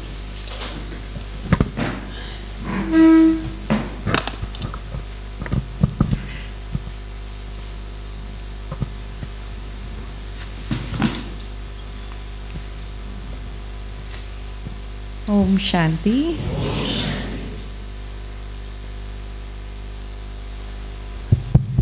ऐसे टॉपिक के अनुसार मेरे मन में एक स्टोरी आ रही थी. काफ़ी लोगों ने सुना होगा, शास्त्रों में लिखा है परीक्षित राजा की बात. तो परीक्षित राजा को बहुत बड़ा भारत में राजा था, तो उसको एक ज्योतिष ने एक दिन बताया कि आपका 1 वीक में मौत होने वाला है. तो इतनी बड़ी राजाई, इतना सब कुछ धन दौलत छोड़ के वो जंगल में बैठा एक झाड़ के नीचे तपस्या करने. तो 1 वीक उसने तपस्या की, और वो बात सही थी. एक वीक के बाद वो तक्षक नाग आके उसको डस लिया और वो उसका मृत्यु हो गया. तो वैसे उसे कैसे 1 वीक वैराग आ गया, राइट. तो अभी जैसे दीदी ने बताया, बाबा बोलते हैं कि अब सबको घर जाना है, राइट. भले कोई आत्मा हमारे साथ है. ಟಾಪಿಕ್ ಅನುಸಾರ ದೀದಿಗೆ ಒಂದು ಕತೆ ನೆನಪು ಬರುತ್ತೆ. ಪರೀಕ್ಷಿತ ಮಹಾರಾಜನ ಕತೆ ಕೆಲವರಿಗೆ ಗೊತ್ತಿರ್ಬೋದು, ಶಾಸ್ತ್ರಗಳಲ್ಲಿ ಇದರ ಉಲ್ಲೇಖ ಇದೆ. ಅವರಿಗೆ ಒಬ್ಬರು ಸಂತರು ಬಂದು ಹೇಳ್ತಾರೆ, ನೀನು ತಪಸ್ ಮಾಡು, ವೈರಾಗ್ಯ ಬರುತ್ತೆ. ಸೊ 7 ದಿವಸ ಅವರು ಕಾಡಲ್ಲಿ ಹೋಗಿ ಒಂದು ವೃಕ್ಷದ ಕೆಳಗಡೆ ಕುತ್ಕೊಂಡು ತಪಸ್ ಮಾಡ್ತಾರೆ. ಆಗ ಒಂದು ಸರ್ಪ ಬಂದು ಅವ್ರಿಗೆ ಕಚ್ಚಿಬಿಡುತ್ತೆ, ಅದರಿಂದ ಅವರು ದೇಹ ಬಿಡ್ತಾರೆ. ಆನಂತರ ಅವರ ಒಂದು ವೈರಾಗ್ಯ ಏನಿರುತ್ತೆ ಅದರ ಮುಂದೆ ಹೇಳ್ತಾರೆ. तो भले कोई आत्मा हमारे पास अभी है, थोड़ा डिफ़िकल्टी दे रही है, परीक्षाएं ज़्यादा आ रही है, कोई आत्मा अभी अभी हमारे पास से चली गई है, कोई भी परिस्थिति है, पर अभी ऐसा समय है कि सबको घर जाना है. तो वो बात सुन के बेहद का वैराग आता है. और बाबा बोलते हैं बेहद का वैराग के साथ अति लवलीन स्थिति. जैसे आज मुरली में था कि आशिक माशुक की याद, कि कि बाबा मेरा पति भी है, मेरा साजन है, मेरा आशुक है, मेरा माशुक है, मेरा बेस्ट फ्रेंड है, प्रियतम है, सब कुछ है। तो ದೀದಿ ಹೇಳ್ತಾರೆ ಈ ರೀತಿ ಬೇಹದ್ದಿನ ವೈರಾಗ್ಯದ ಸ್ಥಿತಿ ಇವಾಗ ನಮ್ಮೆಲ್ಲರಿಗೂ ಬೇಕು. ಯಾಕೆಂದರೆ ನಾವೆಲ್ಲರೂ ಮನೆಗೆ ಹೋಗಬೇಕು ವಾಪಸ್. ಈ ಸಮಯದಲ್ಲಿ ಯಾವುದೇ ಪರಿಸ್ಥಿತಿ ಇರ್ಬೋದು, ನಮ್ಮದು ಸಂಬಂಧಿಗಳು ಶರೀರ ಬಿಡ್ಬೋದು, ಗೊತ್ತಿರುವಂಥವ್ರು ಶರೀರ ಬಿಡ್ಬೋದು, ಅಥವಾ ಯಾವುದೇ ಪರಿಸ್ಥಿತಿ ಬರ್ಬೋದು. ಒಳಗಡೆ ಬೇಹದ್ದಿನ ವೈರಾಗ್ಯದ ಸ್ಥಿತಿ ಅಂದರೆ ಈಗ ಮನೆಗೆ ವಾಪಸ್ ಹೋಗಬೇಕು. ಜೊತೆಯಲ್ಲಿ ಲವ್ಲೀನ್ ಸ್ಥಿತಿ ಅಂದರೆ ಬಾಬಾವ್ರನ್ನ ಇಷ್ಟು ಪ್ರೀತಿಯಿಂದ ನೆನಪು ಮಾಡಬೇಕು. ಬಾಬಾ ನಮಗೆ ತಂದೆನೂ ಆಗಿದ್ದಾರೆ, ಸಾಜನ್ ಆಗಿದ್ದಾರೆ, ಪ್ರಿಯತಮ ಆಗಿದ್ದಾರೆ, ಫ್ರೆಂಡ್ ಆಗಿದ್ದಾರೆ, ಕಂಪ್ಯಾನಿಯನ್ ಆಗಿದ್ದಾರಲ್ವ. सो बेहद का वैराग और अति लवलीन स्थिति, राइट. तो बेहद का वैराग में पवित्रता आ जाती है ऑटोमेटिक, और लवलीन स्थिति में योग आ जाता है. ಬೇಹದ್ದಿನ ವೈರಾಗ್ಯದಲ್ಲಿ ದೀದಿ ಹೇಳ್ತಾರೆ ಮೊದಲನೇ ಧಾರಣೆ ಪವಿತ್ರತೆ ಇದು ಬರುತ್ತೆ. ಯಾಕೆಂದರೆ ಯಾವುದು ಕಡೆ ಸೆಳೆತ ಇರೋದಿಲ್ಲ. ಎರಡನೇದು ಲವ್ಲೀನ ಸ್ಥಿತಿ ಅಂದರೆ ಬಾಬಾವ್ರ ಜೊತೆ ಸದಾ ಯೋಗಯುಕ್ತವಾಗಿರ್ತೀವಿ. तो बाबा ने जैसे बच्चे का जन्म होते ही वरदान दिया, योगी बनो, पवित्र बनो, तो वो ये स्थिति को इमर्ज करने से ऑटोमेटिक आती है कि बेहद का वैराग और अति लवलीन स्थिति. ಬ್ರಾಹ್ಮಣ ಜೀವನಕ್ಕೆ ಬಾಬಾ ವರದಾನ ಕೊಟ್ಟಿದ್ದಾರಲ್ಲ, ಯೋಗಿ ಬನೋ, ಯೋಗಿಗಳಾಗಿ ಮತ್ತು ಪವಿತ್ರರಾಗಿ ಅಂತ. ಇದೆರಡನ್ನ ಧಾರಣೆ ಮಾಡಿದಾಗ ನಮ್ಮಲ್ಲಿ ಬೇಹದ್ದಿನ ವೈರಾಗ್ಯನೂ ಸಹಜವಾಗಿ ಬರುತ್ತೆ, ಮತ್ತು ಅತಿ ಲವ್ಲೀನ ಸ್ಥಿತಿ, ಬಾಬಾರೊಬ್ಬರನ್ನೇ ಪ್ರೀತಿ ಮಾಡುವಂಥ ಸ್ಥಿತಿ. और ये कोई सूखा वैराग तो है नहीं, क्योंकि मेरा बाप आया है ये पुराने घर को तोड़ के नया घर बनाने, स्वर्ग की स्थापना करने. तो खुशी की बात है, राइट. तो बस खुशी में रहना है, बेहद का वैराग रखना है और अब घर जाना है. ಇದರಲ್ಲಿ ಸುಖ ಅಂದರೆ ಒಣಗಿದ ಸನ್ಯಾಸ ಏನಿಲ್ಲಲ್ಲ. ಬಾಬಾ ನಮಗೆ ಮನೆಗೆ ಕರ್ಕೊಂಡು ಹೋಗ್ತಿದ್ದಾರೆ, ಆದರೆ ನಮಗೋಸ್ಕರ ಹೊಸ ಮನೆಯೂ ಮಾಡಿಕೊಡ್ತಾ ಇದ್ದಾರೆ. ಆದ್ದರಿಂದ ಖುಷಿ ಖುಷಿಯಾಗಿ ಹೋಗಬೇಕು, ಖುಷಿ ಖುಷಿಯಾಗಿ ವಾಪಸ್ ಹೊಸ ಮನೆಗೆ ಬರಬೇಕು. तो मेरा अभी मैं 17 साल से अमेरिका में हूँ, और ज्ञान में वैसे देखो तो 5 साल ही हुए हैं. बट जैसे मैंने ज्ञान लिया, मुरली पढ़ना शुरू किया, 2 ही दिन में मैंने डिसाइड किया था कि मैं बाबा जो बोलते वो सब धारणा में मैं चलना शुरू करूँगी. ಜ್ಞಾನದಲ್ಲಿ 5 ವರ್ಷನೇ ಆಯಿತು, ಆದರೆ ಬಾಬಾವ್ರ ಜ್ಞಾನ ಸಿಕ್ಕಿದ ತಕ್ಷಣ 2 ದಿನದಲ್ಲಿ, 2 ತಿಂಗಳಲ್ಲ, 2 ದಿನದಲ್ಲಿ ನಾನು ದೃಢ ಸಂಕಲ್ಪ ಮಾಡಿದೆ, ಬಾಬಾ ನೀನೇನು ಹೇಳ್ತೀಯೋ ಅದನ್ನು ನಾನೀಗ ಮಾಡ್ತಾ ಹೋಗ್ತೀನಿ. और फिर धीरे धीरे धीरे तो इतना भगवान से प्यार बढ़ गया कि बस मैंने डिसाइड किया कि मुझे तो ब्रह्मा कुमारी बनना है अभी. ನಿಧಾನವಾಗಿ ನನಗೆ ಬಾಬಾವ್ರ ಜೊತೆ ಇಷ್ಟೊಂದು ಪ್ರೀತಿ ಆಗೋಯ್ತು, ಒಳಗಡೆ ಡಿಸೈಡ್ ಮಾಡಿದೆ, ನಿರ್ಣಯ ಮಾಡಿದೆ, ನಾನೀಗ ಬ್ರಹ್ಮಕುಮಾರಿ ಆಗಬೇಕು. और काफ़ी परीक्षाएं आई, क्या कुछ नहीं आया, सब कुछ आया. और वहाँ अमेरिका में ऐसा था कि जॉब के बिना पॉसिबल नहीं था. जॉब तो करनी है, पर मुझे तो ऐसा था कि बाबा मुझे तो फुल टाइम ब्रह्मा कुमारी बनना है, मुझे कोई जॉब वॉब नहीं करनी, अभी तो अंत का समय है, मैं क्यों जॉब करूं. ಅಮೇರಿಕಾದಲ್ಲಿದ್ದಾರೆ 17 ವರ್ಷದಿಂದ, ಆದರೆ ಅಲ್ಲಿ ಇರೋದು ಅಂದರೆ ಕೆಲಸ ಕಾರ್ಯ ಮಾಡ್ತಾನೆ ಸರ್ವೈವ್ ಆಗಬೇಕು. ಆದರೆ ಇವ್ರದ್ದು ಸಂಕಲ್ಪ ಇತ್ತು, ಬಾಬಾ ಸ್ವಲ್ಪ ಸಮಯ ಇದೆ, ನಾನು ಫುಲ್ ಟೈಮ್ ಬ್ರಹ್ಮಕುಮಾರಿ ಆಗಿರಬೇಕು, ನಾನು ಯಾಕೆ ಜಾಬ್ ಮಾಡಬೇಕು ಈಗ ಅಂತ ಇವ್ರ ಮನಸ್ಸಲ್ಲಿ ಸಂಕಲ್ಪ ಇತ್ತು. तो जैसे बाबा हमारा दिल का जो अपने पुरुषार्थ के लिए, सेवा के लिए जो संकल्प होते हैं ना, वो सब पूरे करते हैं. तो वैसे बाबा ने, हमारी बड़ी दीदियों ने इतना सपोर्ट किया, वेदांती बहन सब, चंद्रिका बहन सब ने, और आज यहाँ अहमदाबाद सेंटर में है. ನಂದು ಎಲ್ಲ ಸಂಕಲ್ಪ ಬಾಬಾ ಪೂರ್ಣ ಮಾಡಿದ್ರು. ಸೊ ನಾನು ಏನು ಸಂಕಲ್ಪ ಮಾಡಿದ್ದೆ ಅದಕ್ಕೆ ವೇದಾಂತಿ ದೀದಿ, ಚಂದ್ರಕಲಾ ದೀದಿ ಎಲ್ಲ ದೊಡ್ಡವರು ಸಪೋರ್ಟ್ ಮಾಡಿದ್ರು. ಈ ಕಾರಣ ನಾನು ಈಗ ಅಹಮದಾಬಾದ್ ಸೇವಾ ಸ್ಥಾನದಲ್ಲಿ ಇದ್ದೀನಿ. ओम शांति. ओम शांति. ऑनलाइन जो भी जुड़े हुए हैं उन सबको भी बहुत बहुत ग्रीटिंग, और हम बहुत खुश है कि आप सभी दूर बैठे भी फ़ायदा लिया और साथ साथ ट्रांसलेशन मिला. अभी बाबा को याद भी करेंगे, और जो दूर वाले ऑनलाइन हैं उनको फ्लाइंग टोली, जो सामने बैठे वो एक एक के बाद टोली लेने आएंगे, क्योंकि हम फिर डिनर के बाद फिर और स्थान पर जाना है और सेंटर पे कल सुबह वहाँ क्लास कराना है. ಓಂ ಶಾಂತಿ. ಆನ್ಲೈನ್ ಇರೋರಿಗೆ ಮತ್ತು ಇಲ್ಲಿರುವಂಥವ್ರು ಒಬ್ಬೊಬ್ಬರು ಬಂದು ಟೋಲಿ ಇಸ್ಕೋಬೋದು. ಆನ್ಲೈನಲ್ಲಿರುವಂಥವ್ರಿಗೆ ದೀದಿ ಫ್ಲೈಯಿಂಗ್ ಟೋಲಿ ಅಂತ ಹೇಳ್ತಾರೆ. ಅವ್ರಿಗೂ ಸಹ ದೀದಿ ಭಾಳ ಖುಷಿಯಾಗಿದ್ದಾರೆ. ಇಲ್ಲಿ ಬಂದು ಎಲ್ಲರನ್ನ ಭೇಟಿ ಮಾಡಿ ಮತ್ತು ಡಿನ್ನರ್ ಆದಮೇಲೆ ಬೇರೆ ಸ್ಥಾನಕ್ಕೆ ಹೋಗೋರಿದ್ದಾರೆ. ದೀದಿಗೆ ಮತ್ತೊಮ್ಮೆ ಎಲ್ಲರೂ ಕರ್ತಾಳದಿಂದ ನಾವೆಲ್ಲರೂ ಧನ್ಯವಾದಗಳನ್ನು.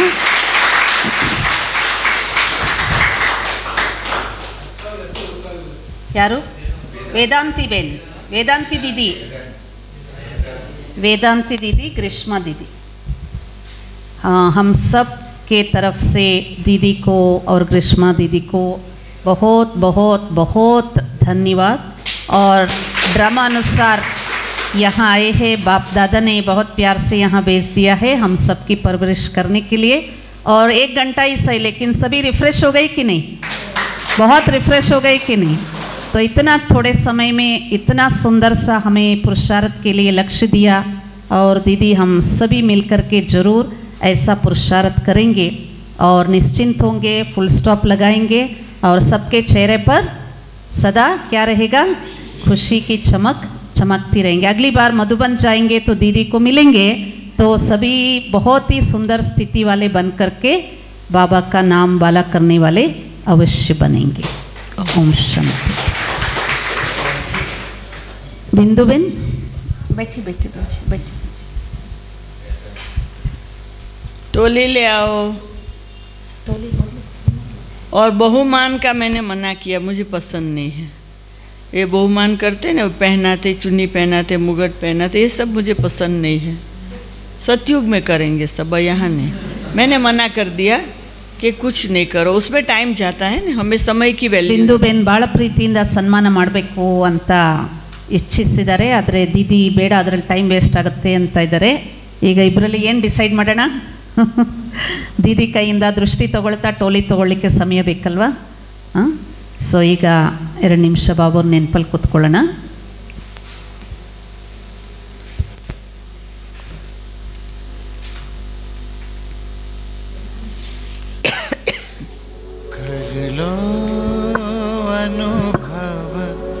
प्रभु प्यार का बाहों में वो बुला रहा, वो करुणा कर दया का सागर, स्नेह सबको समा रहा.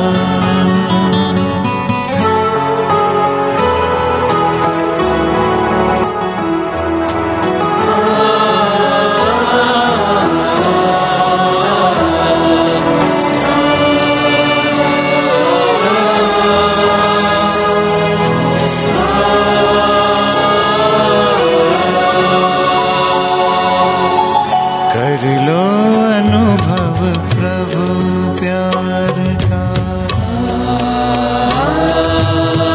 कर लो अनुभव प्रभु प्यार का, कर लो अनुभव प्रभु प्यार का. ಬಹಳ ದೂರದಿಂದ ಬಂದಿರುವಂಥವರು ಮೊದಲು